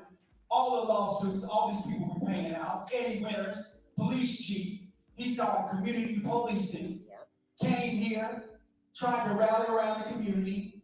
You got rid of him. Now we paying him out. Who is advising you on to do these things? It's not about winning. It's about what's right and what's wrong. And once you put that into your vocabulary about what's right and what's wrong, then we're going to really change things in the city of Harvey. I'm not up here to win. I'm up here to get what's right for my city. And I think that's what everybody else is here for too. We ain't at no dog race, okay? We ain't at no horse race. So you need to change the way that you look at things. All this personal stuff that's going on, you need to get rid of that. Because if she asks a question, there's a good reason why she's asking it. And I don't want to hear nothing about, you got this many days to take care of this before that. Apparently you all ain't answering her. If she's emailing you or calling you and the law firm, and where are they at tonight? Where are they at tonight? You on your own, you by yourself this time. I want to see this stop. Grandstanding, Miss Smith, you're the worst one of all. You are the worst of them all. What is going on up in here? Shirley, you said somebody was contacting you and would question you and stuff. You're just as bad, okay? You voted to have her removed. This woman had surgery. And these policemen up in her tossing around here like she a rag doll. You don't know what pain she's feeling in her body. She ain't assaulting nobody. Y'all assaulting her. Thank you. And him. It's got to get better than what it is. It's got to. The Treasury's report, we can't get a report. What's going on? At least tell us how much money that we have. It don't have to be down to the nickel penny. You can do better than what you're doing. This is not the way that you run a city. Okay, I expect, because you're the oldest and been here the longest, you know better than everybody else. But to please him, to get that little $25,000 for the year, to pay for your expenses, to check your head, you know I know what I'm talking about. I'm not new in town. And one time me and you were linked up together, but not no more. Not no more. The truth will set you free, okay? And that's all that I want. Always remember that, okay? Get them off, Coach Chevy, and a mama too, all right? Thank you. Next we have Cynthia Wilson, followed by King Jr. Hey, I'm Cynthia Wilson. My issue is not with Mr. Clark today. My issue is not with the chief's office today. We're supposed to be speaking on the 18th. My issue is with my alderman. That's what my issue is. I called you on the phone and told you what was going on before I even talked to the chief, before I even talked to the mayor's office. I told you what was going on. You asked me, so what you want me to do? You don't come to my meeting, so what you want me to do? So I have to do something for you to do something for me? Then I asked you about the shooting that happened behind my house. You said I ain't the police. What you want me to do? And then you said you want to talk about Miss Kobe. Miss Kobe. Don't tell me about this lady. I don't know what this lady got going on. I never met this lady but 2 times in my life. And the second time I met this lady, she was picking up trash. Tell me how many times you done picked up trash around your city. You need to step down, for real. It's not good. It's not. You think you're bigger than the program, baby, when you just a puppet on the string. Oh, hello. Got him. Next we have Junior, followed by Vernon. It's like Herman. First one off, meditation, my heart itself, and I said, my spirit and my Lord, bring peace, love, and take away the hate, all the spirit speaks back. Lord, guide us to a better way, Lord, and take all this get back, arrest, and all this stuff out of the city of Harvey. Lord, you say we cannot pray when we're evil. Our prayers are not answered when we do things after we pray. In the name of Jesus, I pray. Thank you. Amen. A real prayer. Roles and responsibility of a municipal treasurer. The Treasury in Illinois holds a significant position within the local government, managing the financial affairs of the municipality. The responsibility are defined by the Illinois Municipal Code, which includes overseeing the collection, safeguarding, and disbursement of municipal funds. Treasurers ensure compliance with state laws such as the Local Government Debt Reform Act and maintain accurate financial reports, records of transparency and accountability. Treasurers are also responsible for investment management under the Public Fund Investment Act, prioritizing safety, liquidity, and yield. They navigate property tax, working with the county officials to ensure timely and accurate tax billing. Their role requires a deep understanding of the property tax code and an implication for local revenue. In budget preparation, financial forecasting, treasurers collaborate with municipal officers to develop fiscal sound budgets. I'll read this again. In budget preparation and fiscal forecasting, treasurers collaborate with municipal officials to develop fiscal sound budgets. It involves analyzing revenue streams and identifying financial challenges while staying informed about the changes in state and federal funding and legislative development. I tell you, this city is backward. What the problem is here, the treasurer can't make a progress to do anything because if the treasurer is able to do something, they would know what the reports are. They know the money coming in and money going out. Right now, we have, as the brother Missouri said, $25,000 allocated for each ward. And what does that mean? $25 for each ward? The question I want to ask you, as I said the last time, tell me what each alderperson is getting for this. Is each alderperson fairly getting the money? And I say this again, the treasurer, my suggestion, should be holding an American Express. Well, that alderperson gets the money, is seen as a report made, and as a document sent to the city hall and everybody else. But the bottom line is, we have a treasurer that's being mistreated. And we're being mistreated because our financial understanding of what's happening in Harvey and the money's being spent, and for whatever it is, we don't know what it is. Hello. And we still don't know what it is. Here's a police chief, and I love him. I love Mr. Winters. He set all kinds of programs up for us. citizen policing and all that. We had block captains and all that died. The bottom line that I see, show me the money and I won't say anything bad about you. But I'm not shading anybody like some Alderpersons instead of giving a report, they're giving a shade. Let's be right. Thank you. Next is Ernie Turner, followed by, I'm not sure, but Amir is the last name. Good evening. My name is Ernie Turner. Mayor Clark and your staff and department heads. I'd like to speak on, normally you're having the weekend for the July 4th. It's on the 55th. The city of Harvey does a great job of cleaning up, but I think you need to put the signs out sooner because people might be on vacation that time. They might not get with their car unless they talk to their neighbors or something. And it'd be easier to have them know in advance. Also, we should have, when the staff report, every once a month, maybe break up in half, not all of them be on the same first, and then they should have something to say. Last time they were like, no report. There's got something going on in every department. With something, there's 2 sentences that these let us know that they're doing something that's for the city.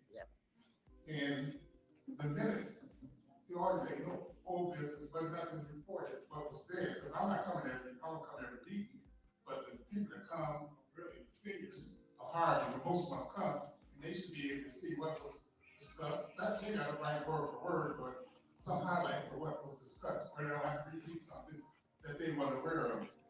So it'd be better if they, and we need to be able to, this diversity community is going to reimburse with the messages and hours. We have to need to bring them into the chambers because they're trying to get political school districts and stuff like that. So we need to be making some type of information to get out to them where they can be participating in the city of Harvey moving forward.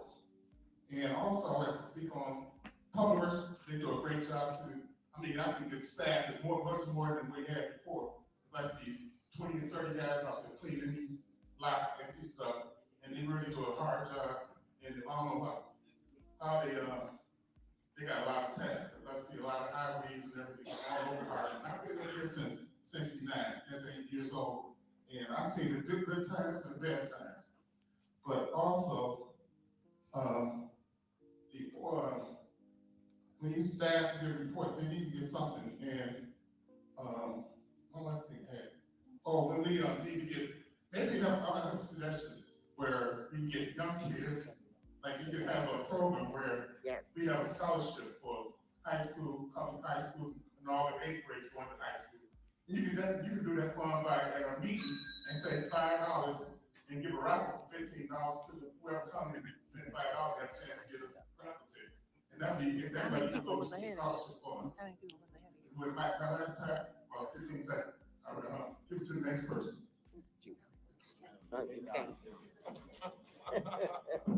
They ain't going.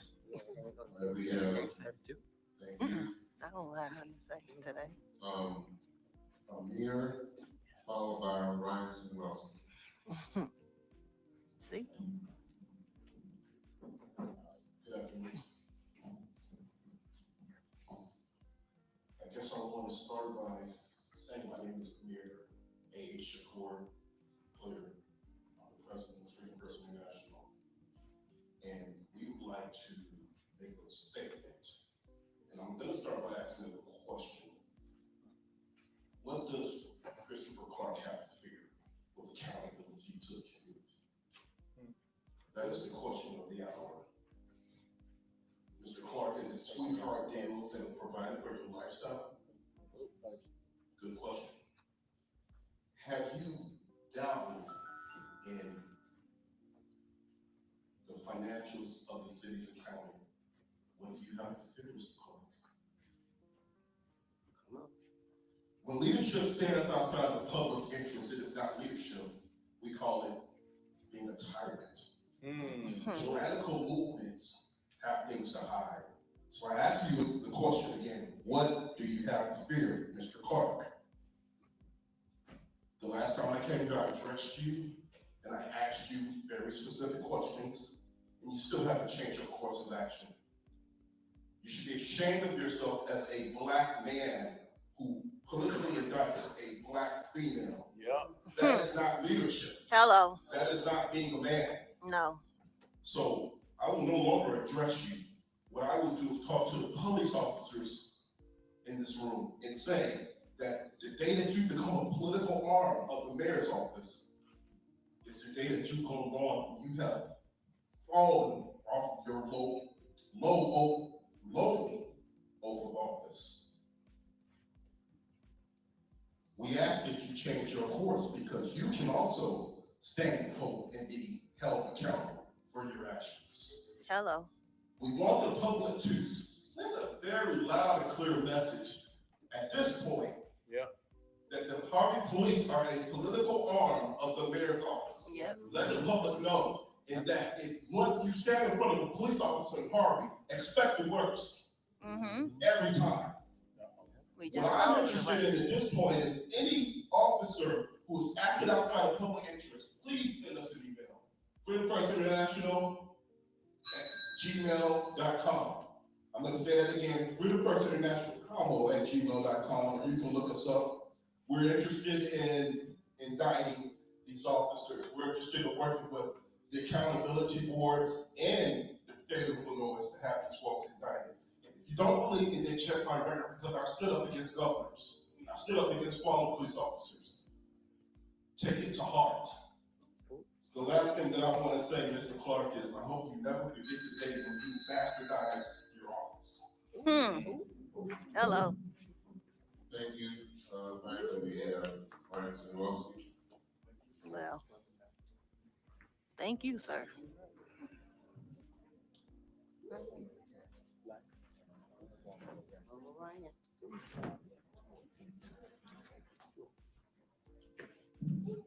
Okay, good evening, everyone. First of all, I'm wondering why the mayor was such a coward as to schedule a media interview at the same time as a press conference. He scheduled at 6 p.m. I wonder if it has something to do with the fact that I was discussing about his disgusting, perverted, incorrect, illegal allegations that were made on April 28th. Actually, that was the same night my Alderperson was arrested. He said that I had inappropriate sexual something or other with my students when I taught for him, which is, like I said, disgusting. It's not right. He said that because he wanted to teach us a lesson, quote unquote, about allegations because we have no proof of things that he's done. Well, actually, we do. We still don't have any receipts. You can see all the people you've arrested for no reason. You can clearly see you're extorting businesses and churches. You give people fines all the time for retaliation. How can you be a city mayor and make such horrible allegations, what's really sad is what actually happened at Thornton is that I was being bullied mercilessly for being a gay teacher. And administration didn't respond. So another thing I said is, well, that's confidential. Now, I shared some of that information, but there's plenty I didn't share with Mr. Clark. How did Mr. Clark gain access to that confidential information about a District 205 employee and about minors in District 205? Does it maybe have something to do with someone that he knows very well in District 205 that I will not name? You can do your research. Hello. And Tyrone and Delaney, first of all, why are you laughing? You have been accused of sexually, violently going after women so many times, and it is not rumor, sir. Don't you dare laugh at me again. You can't even look at me, because you know it's true. And Delaney Smith, you work for the Illinois Department of Children and Family Services, and you throw out allegations, false allegations that I sexually went after a child. Delaney Smith, look at me in the face. You don't even have the guts, do you? Well, somebody got to report her, because, don't you think her boss should know that? I think that's pretty serious, especially since she's a mandated reporter. Finally, shame on all of you, it's Pride Month. I'll stand up for the LGBT Black youth. I just went to the fashion show at Thornton High School, and they were there, and they did a great job. Did you know the rates of suicide and homelessness are sky high amongst the Black community and the LGBT community? We are here. We live with you. We're your neighbors. We're your family. You cannot ignore us. These youth look to you, and you have failed. Shame on you. Okay. Next we have departmental reports. He is not happy. The city administrator. Go on. Go on. You got one. Give him the business. Yeah, he gave him the business. Oh, Lord. The absence of the city administrator, our legal report, which speaks to full transparency about the state of our city and the work that's being conducted. To be completely honest with you, our city has never truly been removed from crisis mode. Since 2019, every step forward has been a part of an effort to not just remove, but to rebuild a government that was fundamentally broken.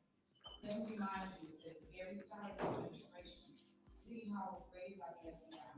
Documents, computers, and other material were seized. These were the items of our administration without accountable.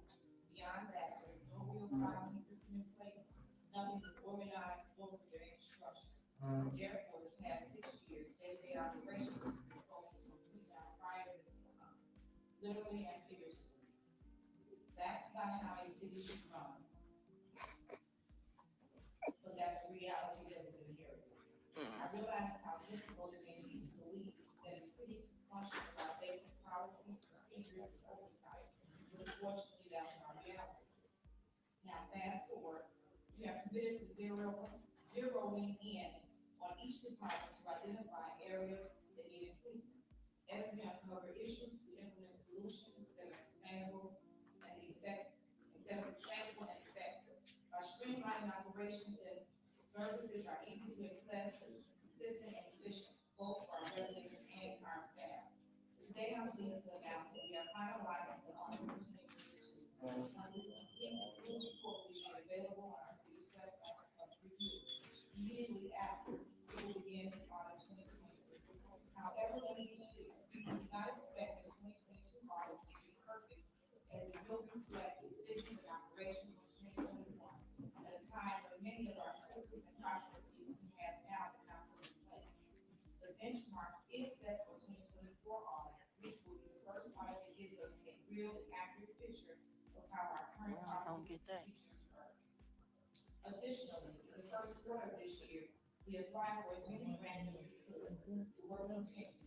My priority is to bring in external resources to support much needed improvements to our infrastructure. Here are a few key updates. Streetlights. The assessment of streetlights along 147th Street is currently underway. To set up police to get us outside. Fire hydrant replacement. We received only one bid for this project, which requires us to go back to bid. Water meter replacement. Where Amir going? And we're now able to move forward with this project. Where he going? This is a major step in modernizing our. Where he go, to the bathroom? Other major projects such as renovations along Broadway Avenue and 150th Street and 155th Street are currently in the design phase. These projects will take time, and we don't expect to see shovels in the ground until 2026. But rest assured, the work is moving forward, and regular updates will be provided as we progress. Our mission is to rebuild the city with integrity, transparency, and a clear vision for the future. This is a long road, but we are making steady, meaningful progress. Thank you for your continued support and trust. This concludes my report.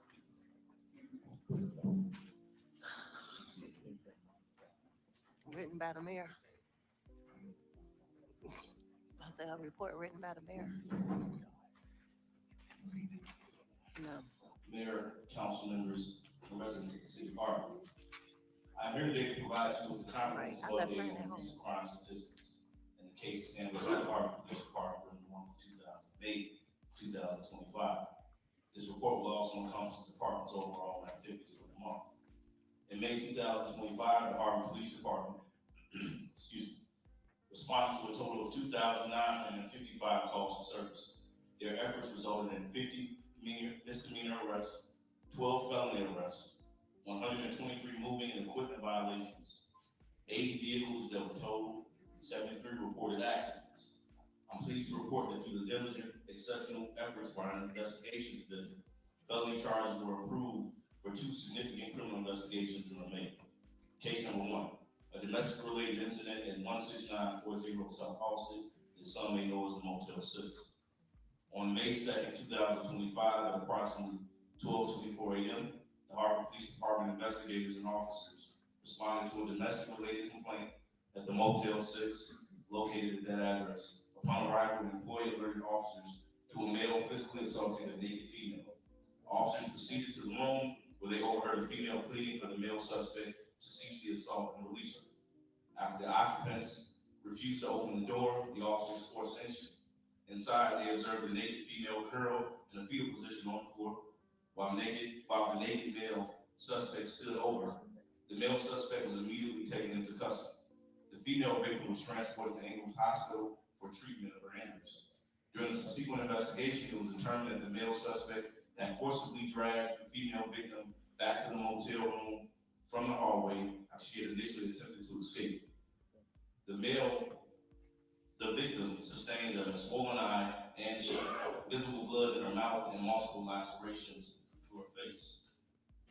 Detective Muhammad formally charged Mark Swanigan, a male born December 29, 1994, from Chicago with the following offenses: attempted murder, kidnapping, aggravated domestic battery, and unlawful restraint.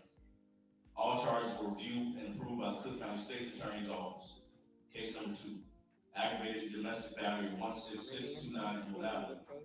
On May 24, 2025, at approximately 4:26 a.m., Detective McGuire was called to investigate an aggravated domestic battery incident at that location. Upon arrival, officers located Selvin Martinez inside the residence with several stab wounds to his upper body. His girlfriend and initial suspect was located outside the residence. Mr. Martinez informed officers that he was stabbed following a dispute and she was taken into custody. Following an extensive investigation, it was determined that the offender acted in self-defense during the incident. It stated that Mr. Martinez began strangling her after she refused to engage in sexual intercourse with him.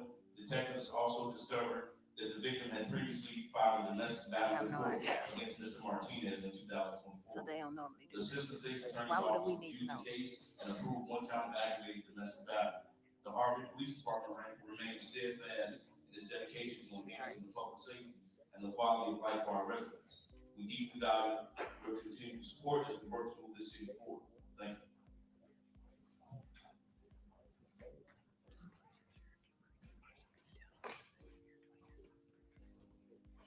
No, not at all. I wonder if one of them felony arrests was Kobe's. 7, right? Calls, 16 calls fire related, 2 calls EMS, 22 calls for detention, 18 calls for hazard conditions, 45 calls for false alarm, and 9 calls for service calls. We urge our residents to go on like Smart 911, create a medical profile. So when you have a medical emergency, you dial 911, that information will be available for our dispatchers. So thank you, that's in our.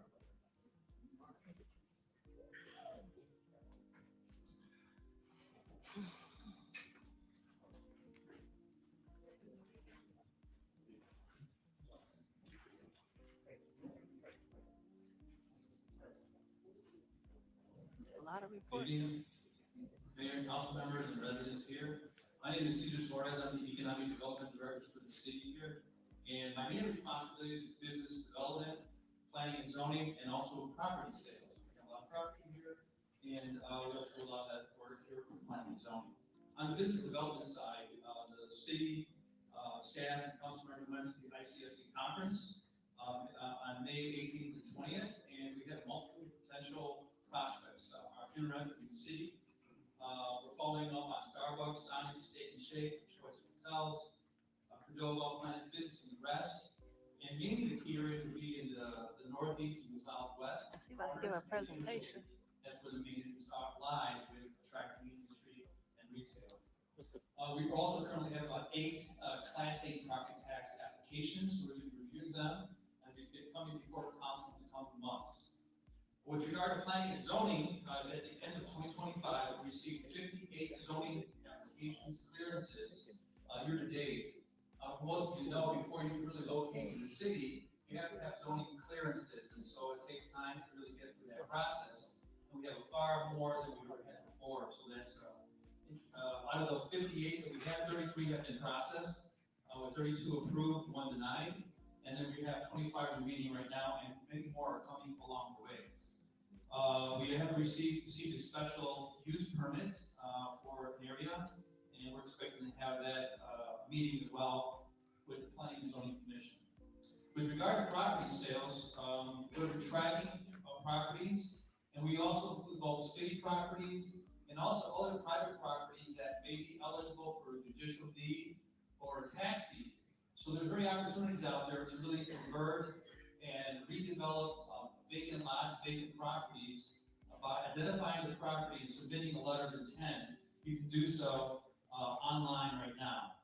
Thus far, we have interest and activity on 182 properties. They include 104 have requested for potential sale, 31 have been approved for redevelopment, 28 are being purchased by MWRD for the transfer to the city, 9 properties have been sold, 7 are going to be returned to the city. We have denials of 2, and 1 property we are leasing. So most recently, on April 28, 2025, the City Council approved the sale of 60 East 155th Street to 2 Blue Crest Estates, a single-family home. And there's going to be an investment of $120,000 to renovate that vacant home. So we're excited about that. So we continue to prepare the commercial and industrial properties for sale. That's so bogus. We own 10 commercial properties, 8 industrial properties, and we continually present them to interested parties. That is my report.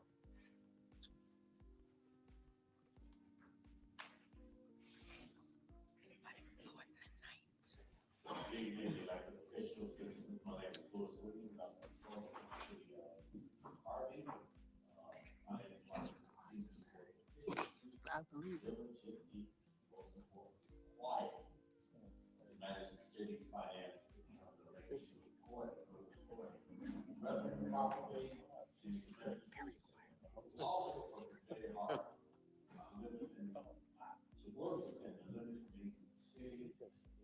Talk about real estate tax collection. I think about 55% of what's actually billed, which does cost a tremendous cash comes from the city's behalf. Also, we're paying pensions, exorbitant pensions that make up for cases that really have not been properly funded, not just over the last 10 years, not just the last 20 years, probably closer to the last 35 years. Continue to run the resources we have.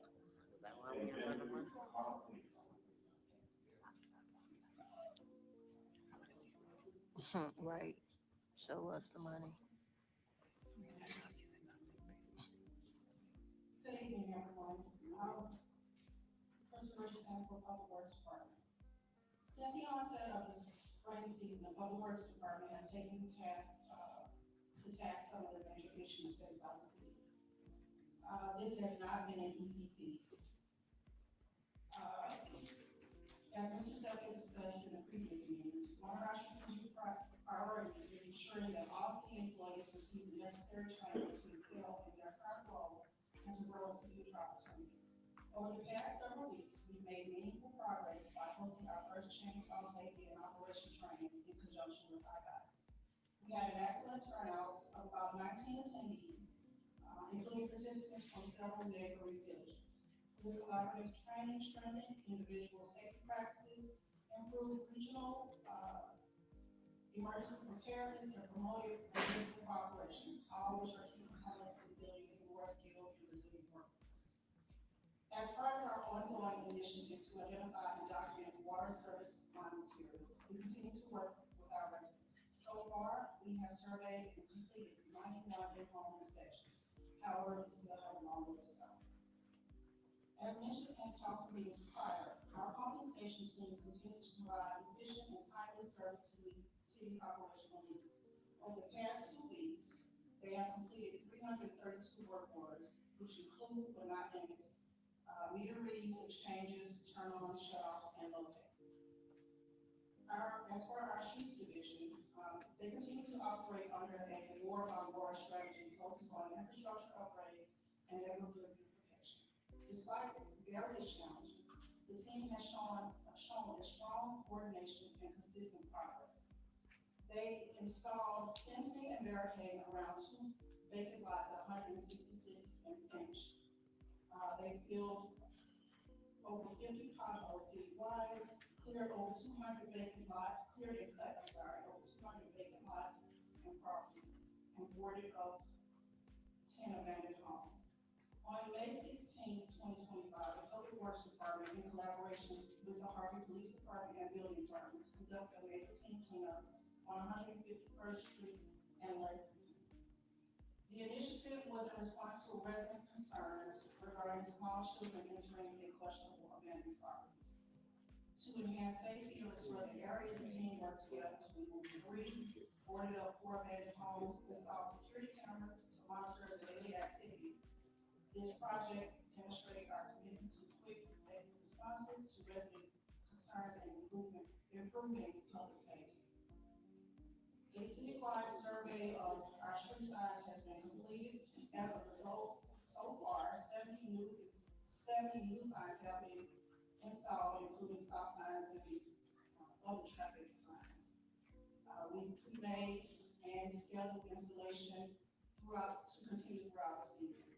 These efforts aim to enhance traffic visibility and promote safer roadways throughout the city. Thank you for all your continued dedication and teamwork. Let's stay focused and keep building a better life.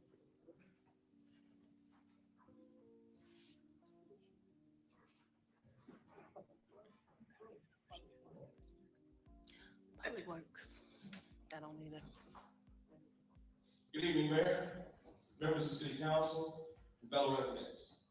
I'm pleased to provide this monthly report on behalf of the Building and Inspectional Services Department. Our team has remained active and efficient, ensuring that permits, inspections, and business licenses are handled with diligence and timeliness, especially as we enter our peak season for rehabilitation and maintenance work. In the month of May, our department approved a total of 90 permits, making a strong start to our busy season because of the favorable weather conditions. These permits include 20 roofing permits, 10 solar permits, along with 10 rehab permits. Additionally, we approved the demolition of 2 residential properties due to structural concerns and safety issues. 14835 Vale Avenue and 15222 Loomis Avenue. These actions are part of our ongoing commitment to improve public safety. We are proud to report that 211 business licenses were approved in May, a sign of continued economy and creating opportunities for residents. Before I close, I want to take a moment to acknowledge something just as important as permits and inspections, how we treat each other as neighbors. Our work brings us into neighborhoods across the city. We sometimes see tension around between neighbors over property lines, maintenance issues, and misunderstandings.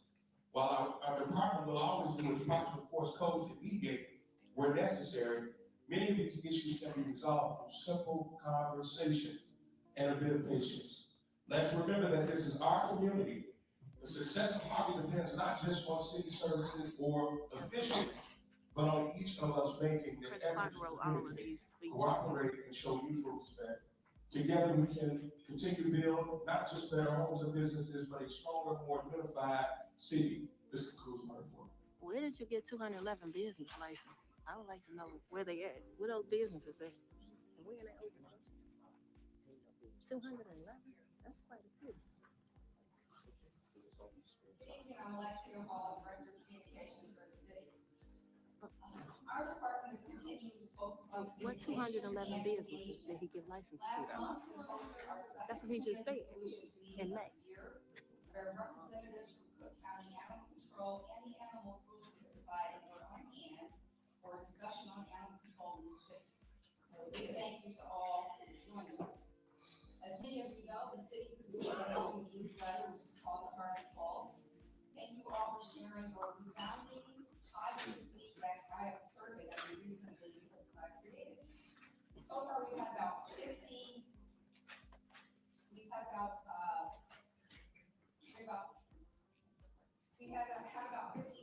critiques, and the main critique is that the information doesn't come out on time. Getting the newsletter to the residents is an issue that we are working on as it concerns us as well. Just know that your comments have been heard, and we are looking at ways to get to you sooner. In the meantime, please remember that it is available on our website about 3 weeks sooner than it arrives in your mailbox, and it's also available in a video format on our Facebook page and on our YouTube channel. If you haven't seen it yet, you can take a look and a listen right now. Volume 17 of the Harvey Pulse, your go-to source for all the latest news and happenings in the city of Harvey. In the city of Harvey, we believe residents deserve to know how decisions are made, how tax dollars are spent, and what's being done here today to move the city forward. That's why the city is focused on creating more opportunities for public engagement and more ways for residents to stay informed. That includes clearer communication and consistent updates on projects and city goals. Recent efforts include a newly designed city website, a longer newsletter, and more timely updates across official social media platforms. Residents are encouraged to read the information provided through these channels. In that same spirit, there is a virtual page out of Tiffany's book. sessions every Friday. This open door time invites residents to bring their concerns, questions, or ideas directly to City Hall. Transparency builds trust, and trust strengthens community. Planning to close on a property in Harvey?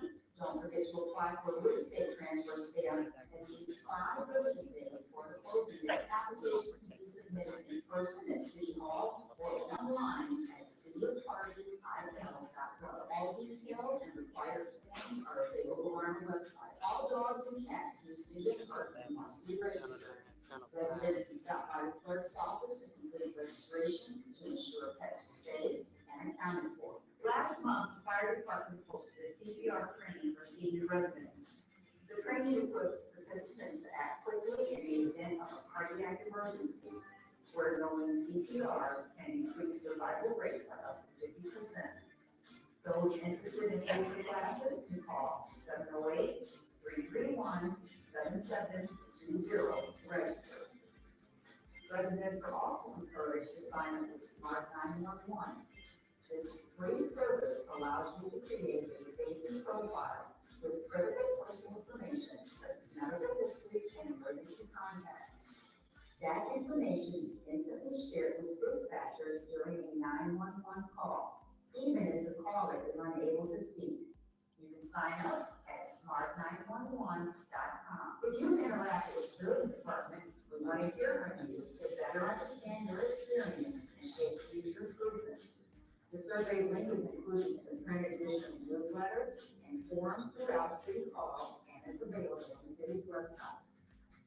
Thanks to community participation, this year's spring cleanup resulted in more than 94 tons of waste collected. A clean Harvey is a shared success. Harvey ain't clean. It ain't clean though. We also held our second community solutions meeting. This one focused on animal care and control. Join us at the next one so you can be part of the solution. To ensure that this newsletter remains helpful and relevant, a short survey is available. The survey takes just a few minutes and provides valuable insights to help improve future editions. Scan the available QR code or visit our website to take part. With frequent train traffic throughout the city, residents are reminded to review railroad safety tips from Illinois Operation Lifesaver included in this issue. Whether driving or walking, stay alert and stay part of each city council meeting. There's a time when residents are invited to speak directly to their local government. If you want to participate, sign up at the welcome table before the meeting begins. Speakers are given up to 3 minutes. This is the community's time to raise concerns, share feedback, and offer suggestions. Public participation helps shape the future of Harvey, and every voice matters. A festive Cinco de Mayo celebration was held with food, fun, and live entertainment. Thanks to the city clerk's office for organizing the event. Well, that's all for this issue of the Harvey Pulse. Join us next month for more updates. Take care. Thank you. That concludes our report. She really didn't. She didn't say nothing. Good evening, everyone. My name is Maria. I am the manager for the water department. The following is an overview of recent water department activities, billing statistics, and revenue collections for the current reporting period. Our department completed a total of 221 water orders, which included highway complaints, residents, water turn-ons and shut-offs, visual meter readings, and residential we have successfully installed 2,348 smart meters throughout the community. A total of 5,847 water bills were issued this billing cycle, with 1,636 accounts enrolled in paperless billing. We currently have $5,711,626.28 in outstanding water balances. During this period, we collected $154,321.27 toward those outstanding accounts. We remain committed to improving service delivery, expanding smart meter implementation, and strengthening our efforts to recover past due balances. Thank you for your continued support as we work to provide efficient and reliable water service to our residents. That concludes my report.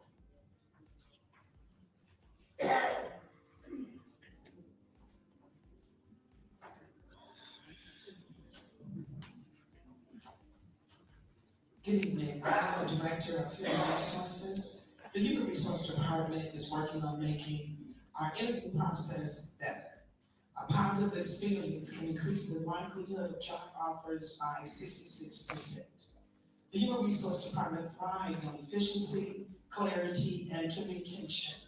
And to share the company culture to build trust, our goal is to increase that percentage to 100%. We're also striving to create new policies and procedures. With that understanding, by making policy changes, Y'all don't have policies and procedure in place and you HR? Governance, ensuring consistent decision-making, transparent operations, and accountability. Policies and procedures help hold employees accountable for their actions and ensure that the municipality is operating. The Human Resource Department is also updating job descriptions and titles. It's crucial for reflecting organizational changes and ensuring clarity for the roles and responsibility, in which it provides performance. Clear descriptions allow for more effective performance evaluations and feedback, while accurate descriptions attract the right candidate and save time on resources in the hiring process. We are identifying training opportunities to equip employees with necessary skills and knowledge to enhance the overall success of our organization. The Human Resource Department continues to implement strategies to reduce employee turnover, such as creating a positive work environment, offering competitive benefits, and providing opportunity for career growth. Also, the HR department does regular check-ins with managers and employees. The fact that she don't have policies and procedure. And develop What you mean y'all not in opportunities focus? that I don't know. growth I'm and in focus. strategy. It look focused on my This end. open communication allows employees I have to no stay idea on what's track, going on. Maybe my address signal. any challenges, I don't and know. I'm receive sorry. recognition for their achievements. We will continue to provide continuing learning opportunities, It's clear on my trainings, end. workshops, coaching, and mentor programs Maybe it's to a enhance lag. leadership skills. Within the next 60 days, a leadership workshop will be taking place for all directors, chiefs, and managers. This helps leaders to stay productive on top market developments. Companies are more than 5 times more likely to have a successful transformation when leaders have role modeled the behavior changes that they're asking their own employees. I feel if you strengthen leadership, it builds capacity for strength and growth. This concludes my report. Talk to you, Mayor. Leadership.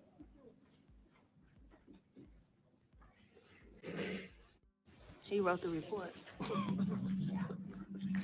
He wrote all of them. To the mayor, to the city council, to the administration, and to the wonderful people of the city of Harvey. My name is Joseph Whittington Jr. I'm the Director of Senior Services. Today, I prepared a brief report concerning the Senior Services Department's accomplishments for this month. We had one seniors with an attitude of gratitude gathering in April with a small group of seniors, but the weather was bad for them. It was 32 of them, but they did come out even in the rain. We had 13 line dancing groups throughout the week with a group of 177 people participating.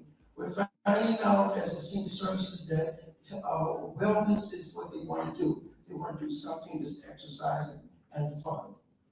We attended one Cinco de Mayo celebration, and it was a large turnout of over 70 people attended this room here. We attended, when I said we, I said me and my staff. We attended School District 152 Grandparents' Day celebrating Brooks Middle School, sharing information about the city and what we're doing for seniors.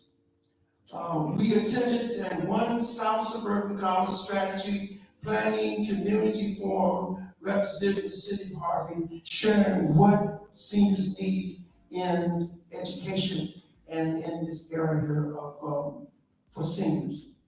We hosted one Cook County Clerk Monitor Gordon's property after death forum at the City Hall here, where a large group turned out to realize that over 80% of the seniors do not have wills, have not even planned, even thought about making one.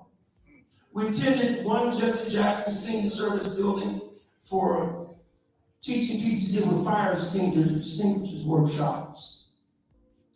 We planted flowers with volunteers. There are a group of volunteers, seniors that would like to beautify the city, and we are constantly encouraging seniors that would like to work with us to beautify the city with flowers. We asked for 69 incoming calls, served 49 requests, completed 25 requests, returned 38 calls.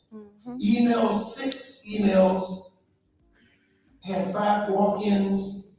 In closing, we had some updates, activities for seniors for June.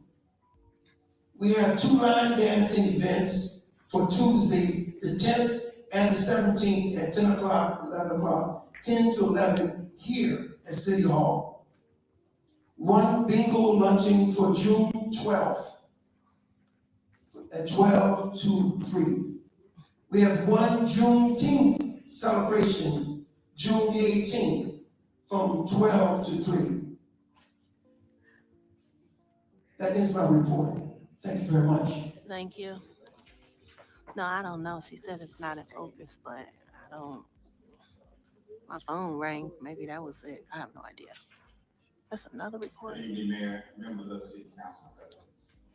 My name is Charles Warren, the City Executive Department.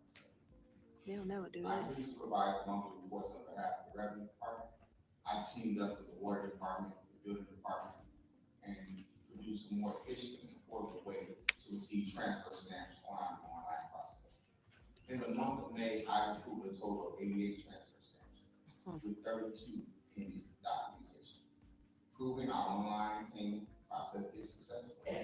Additionally, we collected numerous past water bills, being the highest one of $12,618 that goes back to 2020. We have also recovered numerous fines, city building violations, the largest being $7,500. The Revenue Department will continue to look into passing fines, fees, past due taxes, and collect and reduce the city's deficits. I have the pleasure of meeting old business owners, new business owners, as well as long-time Harvey residents who care about the future of Harvey. It is a new direction. That concludes my report.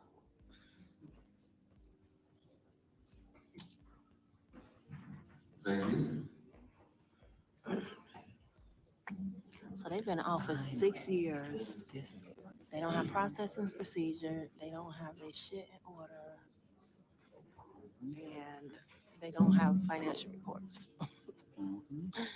Okay. And it's taking out 6 years plus to do it. But his next term, he gonna have everything. I get it. Before we go into, this was actually the last report was Revenue Department, so I was waiting until that time to inform everyone that the treasurer has placed on the dais a copy of a report,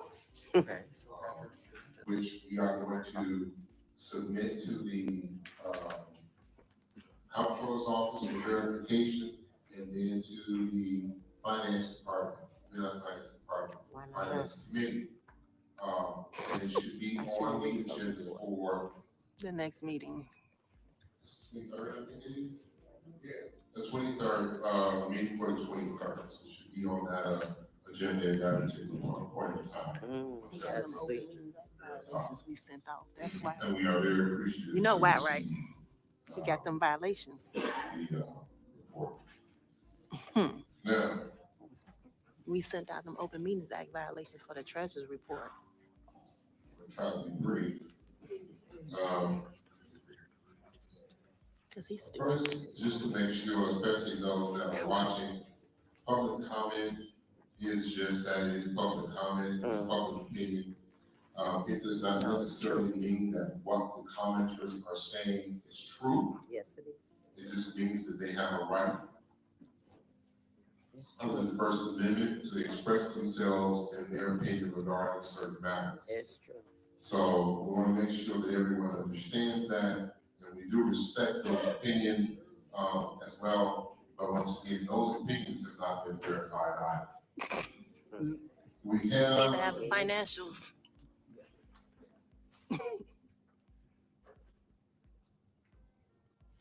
there was one specific comment talking about ways that we can get in touch with the community and let the community know certain things. It was mentioning other ethnic groups as well, ethnicities. First of all, if you are interested in your water bill and you are a resident of Harvey who pays a water bill, there is an insert that comes in your water bill every month that gives you an indication of what is going on, tells you what took place in the council meetings. So you can read that insert so that you can find out exactly what's happening in the council meetings, because we want people to be informed. Also, as our communications department also stated, we have the Harvey newsletter. That letter is both in print and online. So you can also access the the financials. Can you print that out? about the city. In addition, if they are also, and we are having, don't have the date for the next one, but our community solutions meetings. The community solutions meetings are another opportunity for us to come together to talk and discuss some of the issues that we have and try to figure out solutions. I want to thank Cook County Animal Control, also the Animal Welfare League, and Laura Daly from Buzz Ambulance for coming out and speaking with us about those particular issues, because it is extremely important.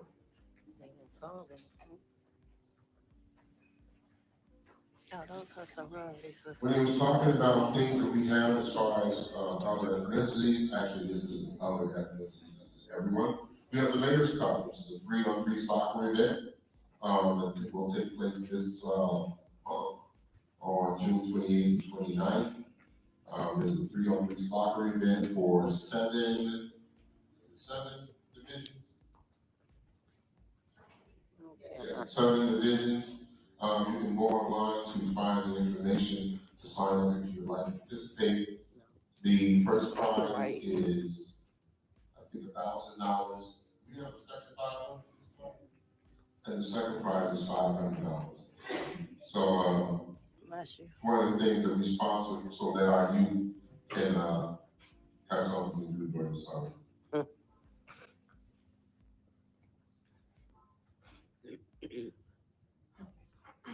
I'm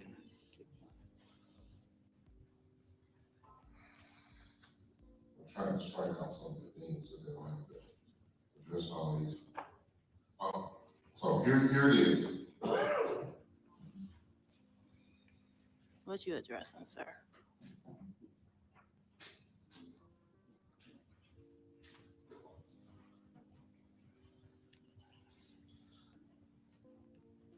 We would hope, I've gotten quite a few calls senior population.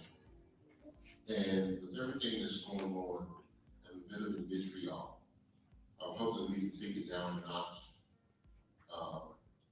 Because they're extremely concerned, and they're more so concerned about their own personal safety. I am going to just leave it at that, because if I say anything else, it will seem like I'm pointing the finger at one side or the other. I would just hope that we could bring that down.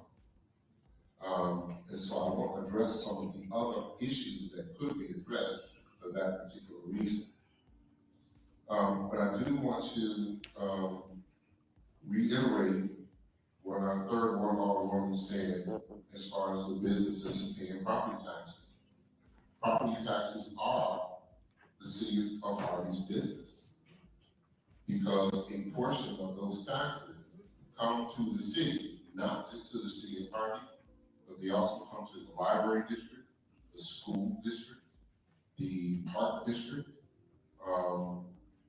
and many other districts. Harvey has 15 taxing bodies. Now, that doesn't mean Harvey taxes you, but we have 15 taxing bodies from there. Southwest College, Township, Steam Abatement. There's a variety of taxes that are in those property taxes. And when those businesses do not pay their property taxes, then it puts an extra burden on those other taxing bodies to figure out how to serve you without any money, plain and simple. So we need those businesses to pay, and we would like your support in letting those businesses know that they should pay their property taxes, because we get a portion of them. That's not their problem. That's their landlords. As a property owner, I know that. First of all, I'll say happy Pride Month. It's June, it's Pride Month. And seeing that we have some members from the LGBTQ plus community here, I want to make sure that I get it clear that while I'm accused of calling someone a pedophile, I never mentioned that person's sexuality, neither did I call him a pedophile. He equivocates being a pedophile with being gay, because that is not something that I said, and it's not something that I believe in any shape, form, or fashion. Harvey is, and Harvey has been, a safe space for everyone who is a part of the community. And I stand with that community, and will continue to stand with that community, and have always stood with the community in more ways than you can imagine.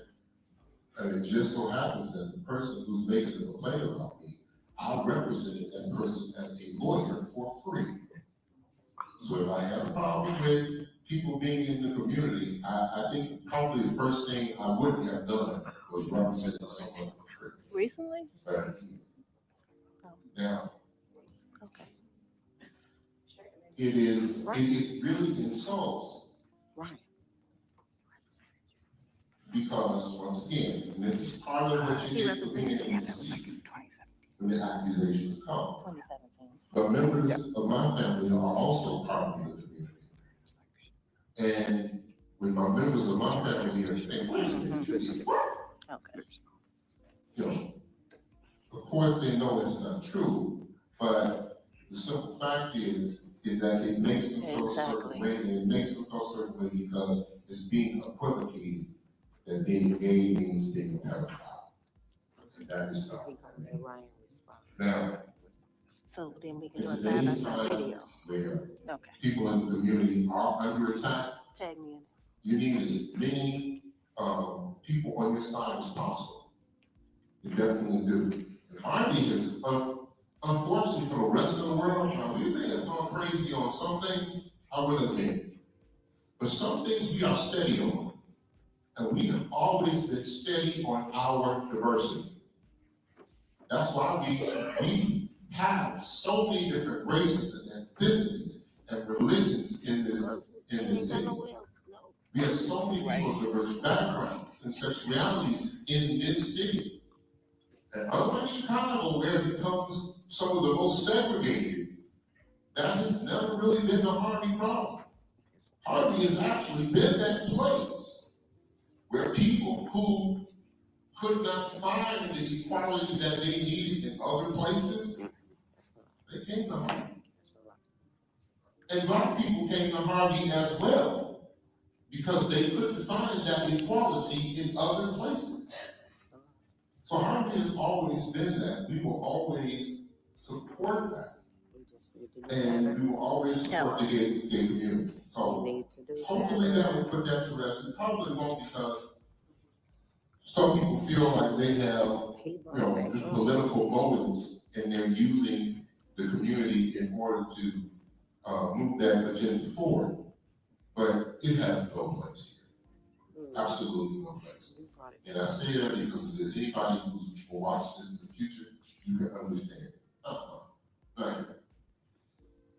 Now, that being said, I don't even get it. I don't get what he's saying.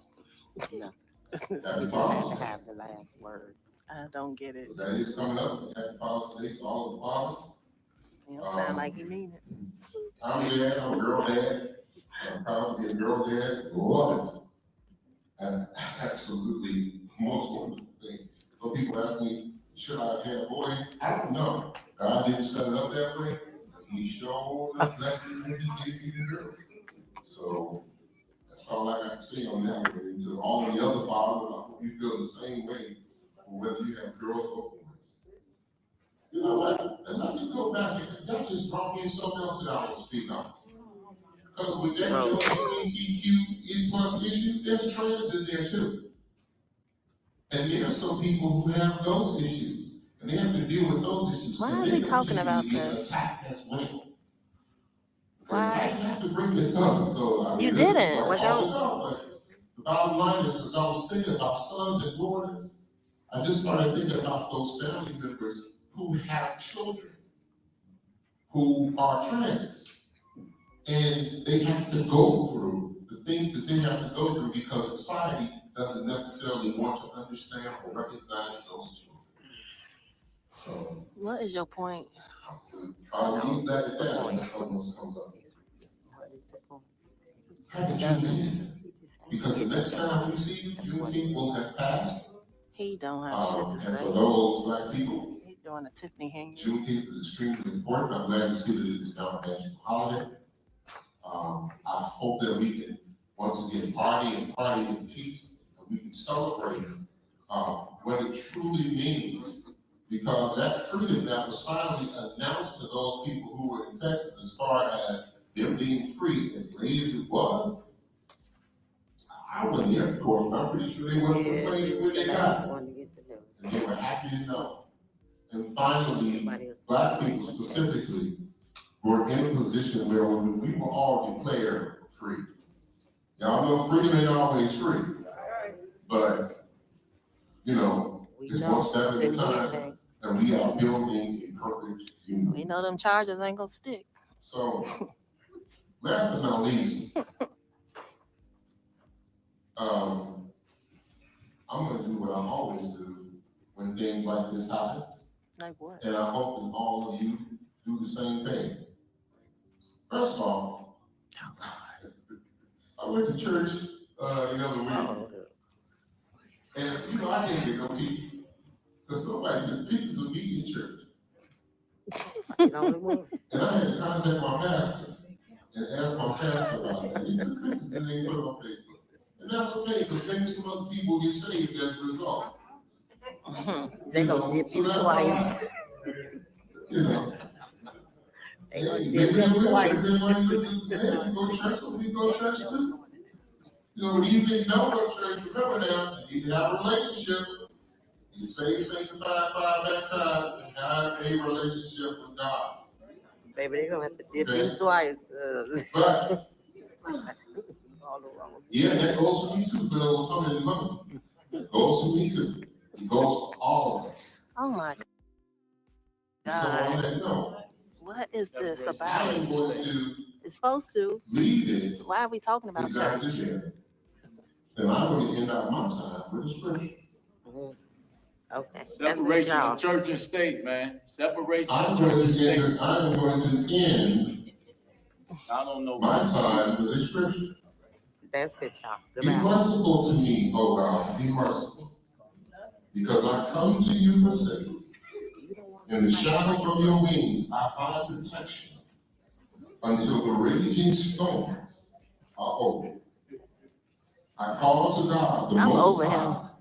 to God who supplies It's over, every right? need. He will answer from heaven and save me. He will defeat my oppressors. God will show me his constant love and faithfulness. Meeting adjourned. I am surrounded by enemies who are like lions, hungry for Yeah, everybody human outside. flesh.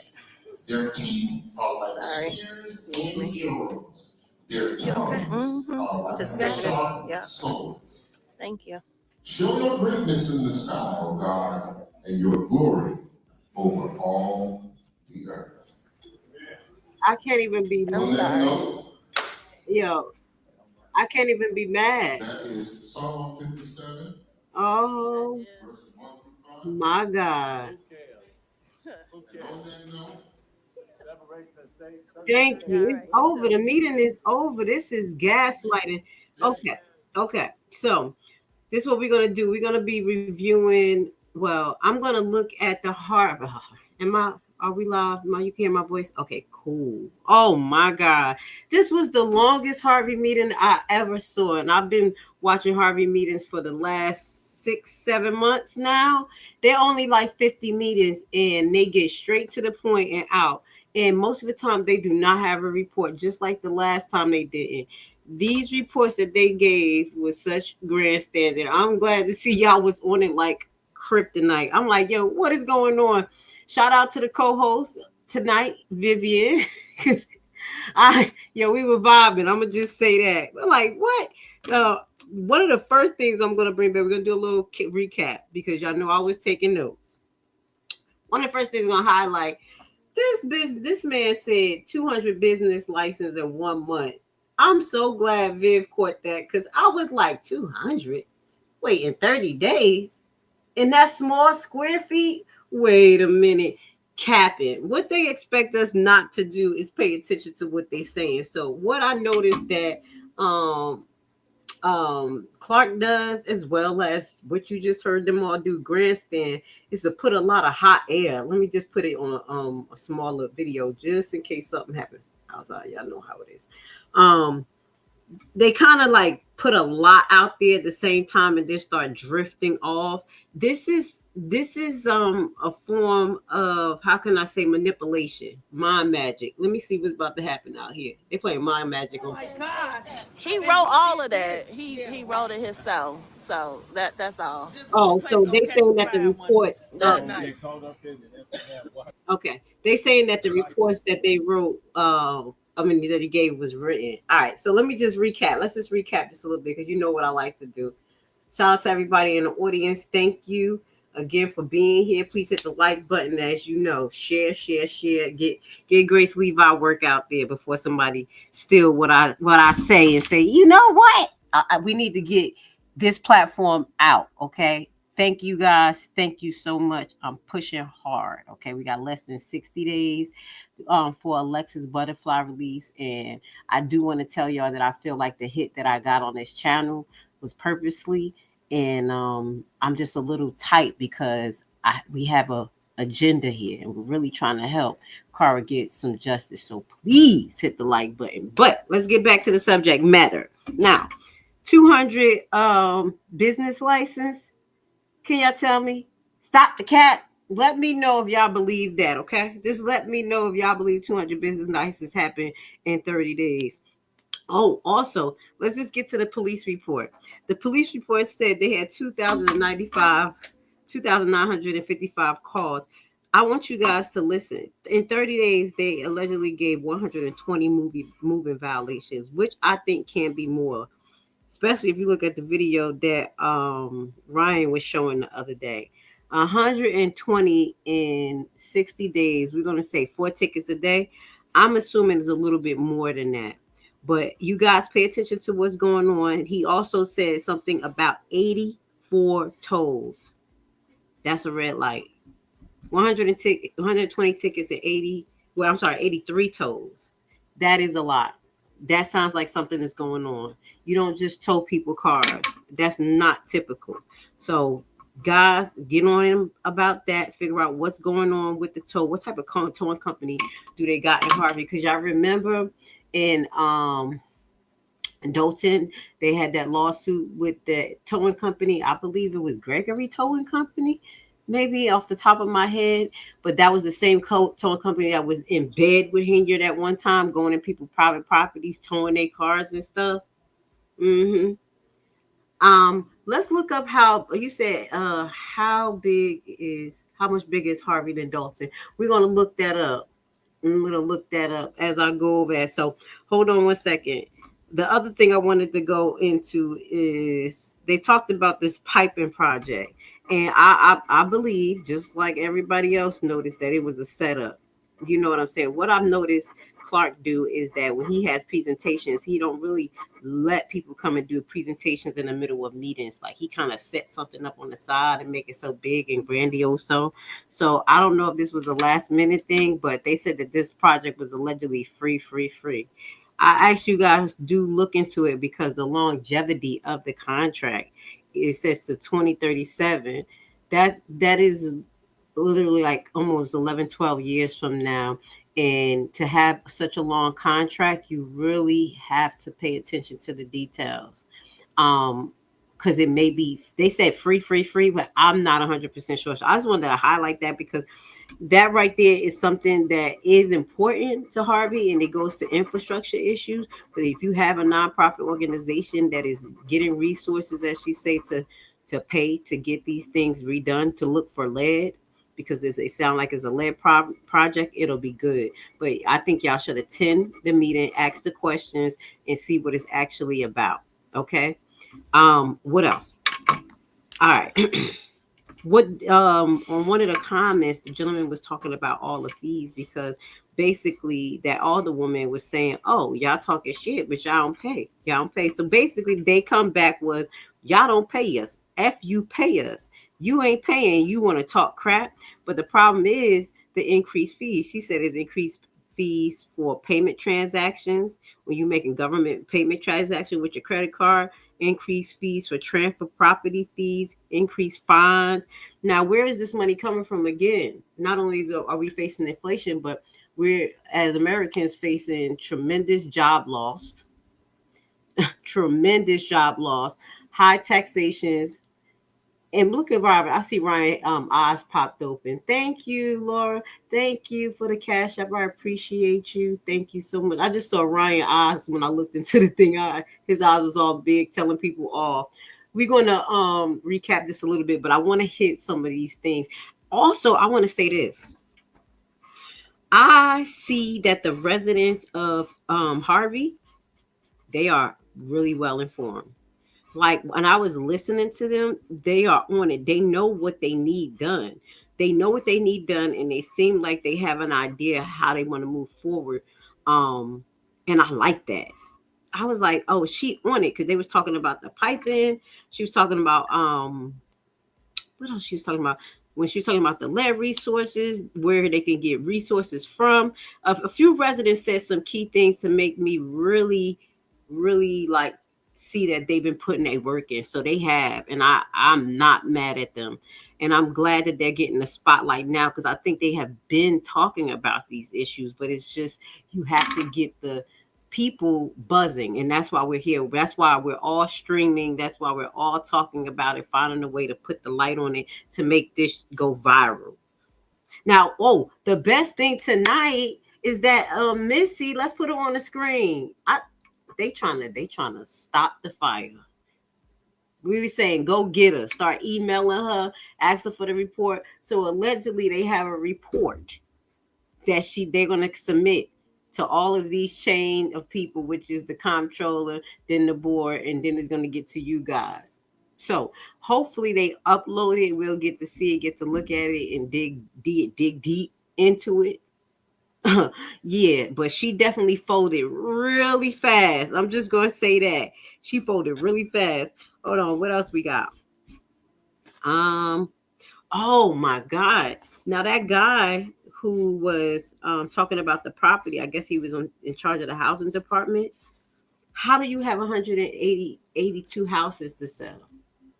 How do you guys have 182 properties to sell? You know, I invest in tax liens and tax fees, guys. I specialize in it. I'm a legal real estate consultant as well as a legal nursing consultant. This is what I do. I research law. That's what I do. I like it. I like to break it down, help people understand it, help people be self-sufficient so they can represent themselves or they can help lead their lawyers. So when I say 182 properties for sale and it looks like they're trying to find sellers, private sellers, it doesn't make sense unless you have a really big community. So now while I say that, let me pull it up. Usually on a tax sale, let's say I'm going to give you Clayton County in Georgia. Hold up, the size of the Clayton County in Georgia size of Harvey. Hold on. Trying to multitask here. Hold on. Okay. Now, usually, depending on the square foot or the amount of people in the area, it will depend on many houses they'll have on a tax sale list. It's usually in Georgia, they have tax sales every month. Each county is different because of the sizes I mentioned. Clayton County, for instance, in Georgia, has probably about 120,000 people. 100,000 to 120,000 population. On any given month, you can see the tax lien list have about 30 or 40 properties. And 30 or 40 properties I'm giving you is a lot. And usually it is not 30 or 40. And that's in 1 month. So I'm not understanding when Harvey have 180 something properties for sale.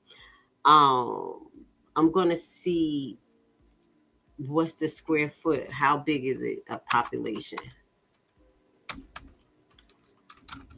Because something is not right. That is too. Here we go. It is that's too many. What's the total amount? 20,000? Oh no. Let's put this on. Oh no. No. Let's remove this real quick.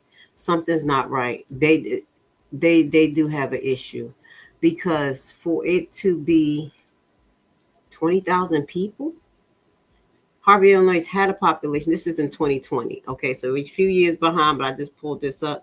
The census dot report. Can y'all see it? It says 120,000 people 2020. So that say to me that it should not be no more than about 20 properties any given month on a tax sale list. So that has to be the list that's on reserve after each year, and it just keep building up because they're not selling it. That's known as like a leftover list or overage list. I want to show you what I'm talking about because I've been looking at geographical areas. Like for instance, let me give you all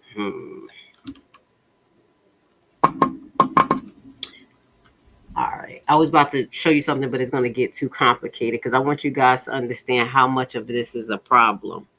Me as a real estate investor to see 180 properties in this small square foot area that we just showed you is telling you that it's serious. So we have to pay attention to, or the residents, because I'm going to say, because I know they on it, getting a grip on the properties, their status. Do they need to be demolished? Are they reusable or sellable? This is something that they're going to have to investigate on their own. I saw Ryan yesterday had went into the property registry, and I know he's into real estate and everything. So they're going to have to really do an investigation of where these properties are going. How did they get on a tax sale list? Highlighting that, you remember Kobe got in trouble for basically talking about the lady property and it's being seized some type of way. If I had the information, I'm gonna relook at Ryan's video to see, can I relook at what he was showing, because it was something missing from the how can I say, the transfer of the property. Basically, it was a big gap in when the property was allegedly transferred to when it was recorded. And again, we highlighted that when Tiffany was transferring all those properties, when we broke down Tiffany real estate scams or whatever, that was one of the things that they were doing. And that delay of recording allowed mortgages to be taking place on the property, double mortgages, because the company wasn't seeing what was going on because certain transactions wasn't recorded. And that was what was happening there. So I'm highlighting that because I'm feeling like this property thing is bigger than what we know.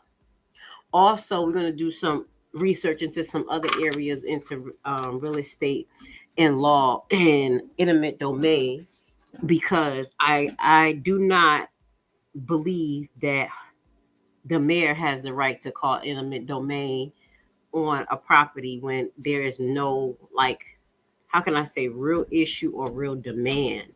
I'm not saying that the government cannot do eminent domain, but it has to be a causative reason. Like, for instance, when Trump was trying to do eminent domain around the border, remember, he's putting up the border wall, and people was really in a bind because they were getting offers for their property. Now, that was a causative factor. So I'm trying to figure out, how did that property get transferred back into Harvey's name without it being any foundational cause for it to happen? Does that make sense? Here we go. Ms. Williams, the estimated population in Illinois is 19,000 in 2023. So it went down. Okay, you saw I was looking at 2020. The 2020 census, yes. Thank you for the resources. Exactly. So it's not really big. It's not big at all. Oh, you put it up there again. You said the estimated population of adults in Illinois in 2023 was 20,000. In 2022, the census recorded 21. So it's about the same. So it's pretty small. Dalton is not that big. Dalton is not that big. So this is horrendous.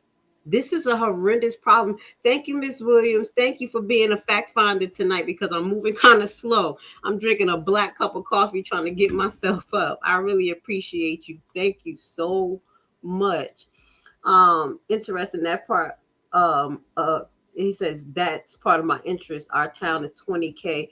That's just would not happen here. Yeah, it's not realistic. That's why I said I'm trying to figure out a way to break it down to y'all in a simplistic way when it comes to the transfer of property and tax liens and how it works. Like, okay.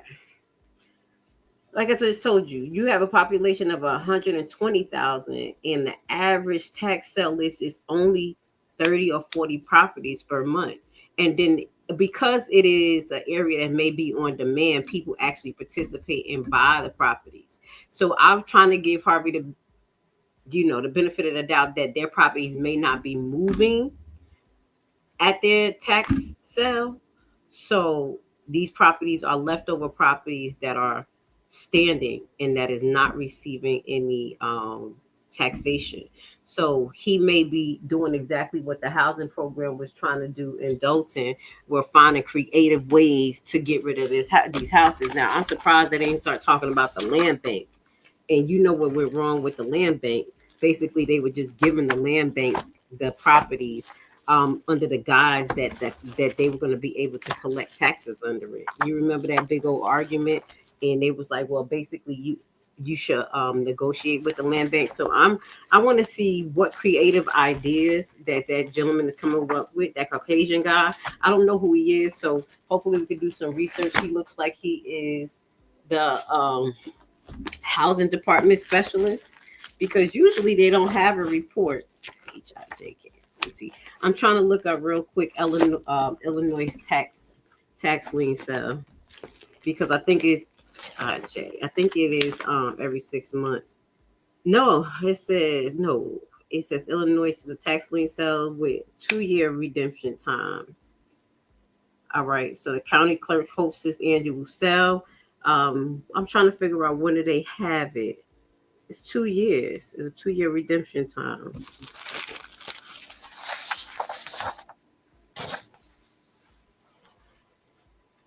They do it every June 1st, so they just had their tax sale. So they do a yearly tax sale. So those are the residual properties that's been sitting there. Basically, any one of you guys can go in and talk to them about purchasing properties. And that was one of the things that Ryan wanted to bring up yesterday that I heard him talk about, that someone was trying to buy properties in out there, and he said that was one of the issues that he had.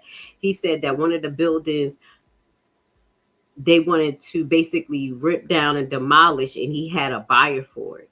And he said that was one of the reasons why he created his historical foundation, because the building was a historical building, and instead of Clark allowing the man to buy a building and rehab it, he wanted to do something different. And that's what I'm saying, like demolish it and resell it. So that's why I'm thinking gentrification, because they're putting these properties back into private owners' hands. This is exactly what we're going through now in Atlanta. If y'all don't know, they declared Atlanta officially gentrified. Yes. And when I say that gentrification, don't think it's just a black thing. I try to explain to people it's literally about moving lower income people around and displacing them consistently, so they would lose the means of building generational work through generational wealth. I do apologize. Through stability, house equity, and things like that when it comes to the structure of community and you being able to have estate. That is one of the major ways of people building generational wealth. So instead of them just doing it to black people, they're doing it to middle class that's turning into the poor class, and we're being displaced. So right now Atlanta is literally gentrified, and when you think of that, you think of Caucasian people, because those are the people who have a good amount of the money and able to purchase these properties, and these are the business owners. So that's why I wanted to clarify that, because gentrification is not a white or black thing. It appears to be that, but at first it literally was, because it was black codes and everything that was on the books directly to keep us in certain areas and redline us. But now they're doing it to just the middle class and the poor. So I think that's what's happening out there, because for them to have a buyer for a particular property and don't want to sell it to that buyer and want to demolish it and do all of these great projects, it says a lot. Also, it opens the door for them to launder money out when these projects are going on, when they're getting grants, they're going seeking money from this organization and this organization, which is a form of lobbying, on top of all of this money coming in, going out, allegedly, and no one's seeing it. And that is what we're highlighting. I think that's what the residents is highlighting in Harvey. It's the transparency. It's the same thing that happened with Hilliard. See, the downfall was allegedly Hilliard had all of these great ideas in ways of trying to make the community better, but she was not allowing the community to be part of it, and she was not transparent, and it was her way or the highway. And I think that's the same thing that's going on with Clark. It's his way or the highway. He don't want to be transparent because he really don't like people asking him questions. Also, he wants to allegedly possibly give his people, heads up on things. And these are things that we're going to have to prove in the upcoming weeks, because he's putting up a great front. This is very different from the Hilliard thing. Clark, he knows how to hide his face. So, and he knows how to talk a lot of hot air to get people kind of like, this gotta be witchcraft, because y'all not peeping what he do. Y'all gotta pay attention to what he do, and then y'all gotta really snap out of it, because it's not y'all, it's witchcraft. Because he'll be talking and then he'll start to go into other stuff and he'll start rambling, and then you and me as the audience, we start getting tired, our minds start going the other way, and then we forgot about everything that we was riled up about. You didn't notice that? That is witchcraft. I'm not playing with you guys. I'm teaching y'all what they do. So when he start doing that, you literally gonna have to blank him out, stay focused on the facts, because this is what gaslighters do. This is a form of the gaslighting. This is a procedure of witchcraft. They use gaslighting, because literally by the end, everybody was drained. Nobody was like, everybody want to walk out at the end because of what he was saying. So just pay attention to that, because I wanted to highlight this is going to be a way different battle from what went on in Dalton because the way Clark is approaching stuff. So y'all guys going to have to definitely get evidence and make sure that the evidence is spread far and wide because he's a mind and manipulator. So the tax sale is every June, y'all. And that's when y'all can get in and start looking for properties, new properties that they have on a tax sale list. But those are overage lists. Maybe one day we'll go over it because I haven't been doing lives on my other page. I've been doing a lot of like live seminars, and I've been making sure my on-demand seminars were set up. But I think I will go back into Illinois tax lien sales because I think the residents need to know. You guys can participate in the tax lien sales.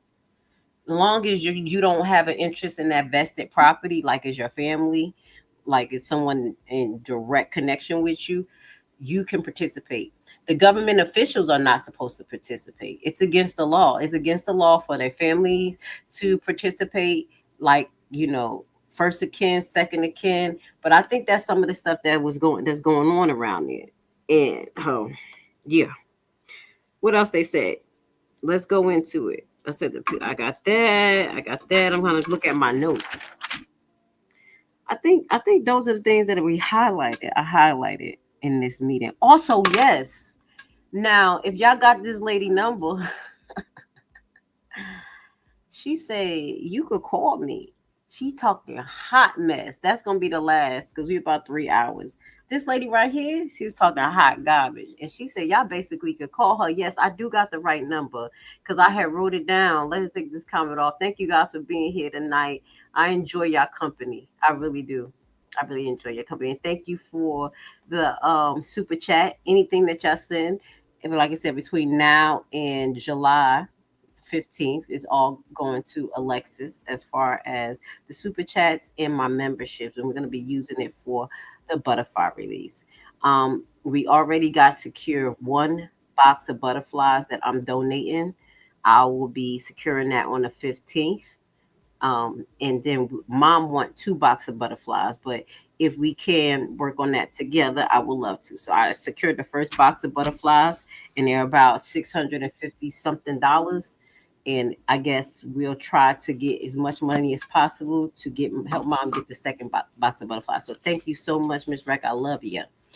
All right. So she said that you guys can call her, ask her any questions. She is available. She will tell you what's going on. Let this lady get on her phone. Okay. I bet you as soon as y'all start calling her, her ass is going to have a nervous breakdown and say that y'all harassing her. So since she want to talk shit and put her number up there, put her on the glass and give her a call. I'm not in her particular area. Things like that I can't do because I'm not in her area. But what I will do is, as I have questions, I'm going to make sure that I forward to Miss Elderperson Shirley and see can she answer it, since she want to be so damn big and bad. Okay, so we're going to start doing a more deep report and deep dive into Harvey after they release this Harvey Treasury report, and what we're going to do is compare it to the other report that we have. We have the last audit that they have. We have that audit, so we're going to cross-reference and see what's going on in Harvey Finance. So I want to say thank you for being with us today. Yep, that's the number. I had wrote it down and I wasn't sure was that I was like, is that the number? Did she say 7470? So here we go. Let me take this off the screen so you guys can get her email too. Cause she's talking hot garbage. She was talking like, man, shut the hell up. Sadusky. You got jokes. Anybody has anything to add? If y'all want to, y'all can. I appreciate y'all. I'm trying to change up the lives just a little bit. We get a little bit less formal. When I'm presenting stuff, is the reason why I run through stuff is because it'd be a lot to present. But when we just flowing, y'all welcome to speak. If y'all want me to drop the link, y'all can. I don't really have broadcasts like that. But I do enjoy broadcasts like that. I like when we all just kind of powwowing and things like that. But I just like when we are focused and we able to get a lot of substance out of what we talk about. So just giving y'all a heads up why I do the format that I do is because I like to have more substance than just talk. Because we can't talk and express ourselves, and it's good, but we want to make sure we hit the facts. So, with that being said, tomorrow is Thornton meeting, and I pray that it is a nice, calm, and cool meeting. People are looking for it to be quite nice, calm, and cool. Allegedly, there are going to be people showing up to that meeting, and we're going to see how it goes down. I will say, I hope they do not show up to the meeting with the mess. And that's all the hell I'm going to say. Please do not show up to the meeting with the mess. Let the people work this out. They are going to work it out. They have Mr. Roberts as well as Mr. Dan Lee, who are not afraid, very consistent, and I do believe that they're going to hold Napoleon to task, as well as what we can do as the audiences of what we've been doing, paying attention to what's going on, calling it out, as it happened. But I do stand by us not having, and I'm saying us because us as content creators seem to be very deeply indulged in these matters out there, and we have to take our feeling out. I'm really sick of tired of seeing the arguing and the bickering and the distractions, because every time that happens, people get off topic. You see what I'm saying? You there for one reason, and then all of a sudden it's this reason. That has to stop. So I'm really hoping that tomorrow meeting is not drama full. I know that's what people like to see, but at this point, when you keep doing it, you're gonna miss what's really going on. And I think y'all guys have to pay attention to Napoleon as well, because I do believe, as I been saying, I believe Napoleon is the boule. And I know people who don't like that. Some people agree with me. I think that he has a Napoleon complex, that he thinks he's the big guy on the street. That's what comes off to me. That's what I'm hearing about his personality in the background and what people are saying in the front. So what we can do is be on task to it, be aware to it, and expose it, and make sure that the people are not afraid to speak up for themselves. We're giving them support by giving them a platform.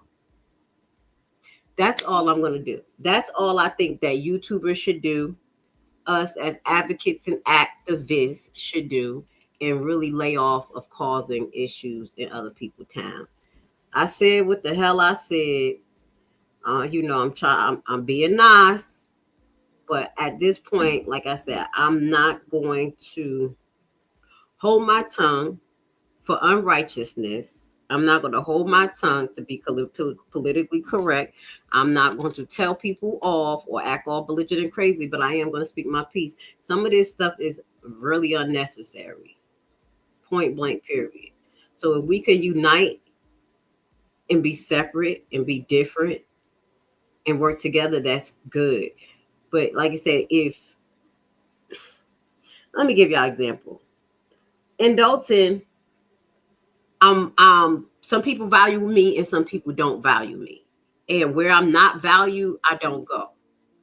I'm not valued totally on Dalton politics. So I don't go on Dalton politics. I know what it is. I'm not valued on other people's platforms because of the audience members in them. And I don't go under there and cause trouble. Even though I really want to be part of Dalton, and my love for Alexa's situation has given me a drive, I know where to draw the line. And I think that's where a lot of people need to do, because you can't be everywhere and anywhere. You see what I'm saying? So I'm just going to put that out there. It is what it is. The people who love who you love, you work with them. But I will say that it's not me. People really need to just lay off the hate train. People really need to lay off the hate train, because we are living in rare times. And I'm going to say shout out to Mr. Macman Morning Show. If y'all ever watch him, older guy. He actually jumped on the live the other day, and he said that he wanted to interview me. So I was like, let me check out who he is. And I was listening for a few shows, and I like his approach. He sound like a nice older man, respectful. And he was talking about some things this morning about the state of America and where we're at, and it's serious. We're in a serious situation where we don't even need to have these type of fights amongst each other. Like, I'm gonna give you an example. Yeah, I'm talking today. This morning, because I was just making my rounds, and I jumped on Trina live this morning. I didn't go on to talk. Yo, why I hear Trina? Shout out to Trina. I text your ass too. Why she was like, fuck that ugly bitch, Grace. And she was cursing people out this morning. I was cracking up because she was cursing Jedediah out, cursing everybody out. I had to just hear, Trina gonna be who she is. You see what I'm saying? Like, when she said that about me, I bust out and started laughing like, what the fuck is wrong? What did I do? But at the end of the day, I'm not going to argue with her. I'm not going to be mad at her. And I text her like, what the hell? This ugly Grace Levi, what's your problem? We got to cut it out, honestly. We have to find the humor in things. We have to let God be God. But we also have to stop being hateful, for real. You see what I'm saying? It's real is real. We walking around with a lot of hate, a lot of envy, and a lot of jealousy. And that's going to get us judgment. It is. It is. That's why I move the way I move. Stay to myself. I pray. I read. I'm just trying to be the most helpful person that I could be. But again, just warning, guys. Just warning. Don't come for me. Please. I laugh and I joke. Don't come for me. That's all I'm saying. With that goes to say, you guys have a great night. Hold on, y'all got something on the comment? Hold on. It says, I do too. Love you, Grace. Thanks for breaking it down for us. You're welcome. I hope it makes sense. Y'all know I was a little tired. I was up all night. Yes, check out Ryan's page. Like and subscribe to his page. If you want to learn more about Thornton, listen in. He was dropping dimes yesterday. I was taking notes like who is who and who is connected to who. And I'm like, okay, let's do this. You can email me, please. Working together is better than anything. He says, you aren't the only one. I've heard say that about him also. Yeah. You're cutting out. Oh, I was cutting out a little bit. Sorry. Maybe because I was talking good about Trina calling me ugly.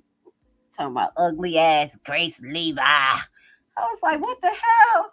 We got nothing to do with this. But I appreciate it. I love her. Trina, I'm going to text you again because I called you because she was like, call my phone. I did. I called you. What's your damn problem, girl? You always over there starting some shit. If you want to go get llama, go get llama. Don't put us all in that. She done told off me, Lady Luck, J6 Eve, I think that's her name. She had a name for all of us. I was over there dying. Go check it out if y'all want to hear some mess, okay?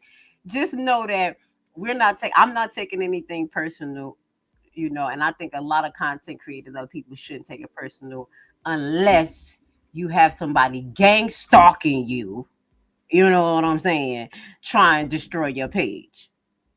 I'm gonna highlight that shit.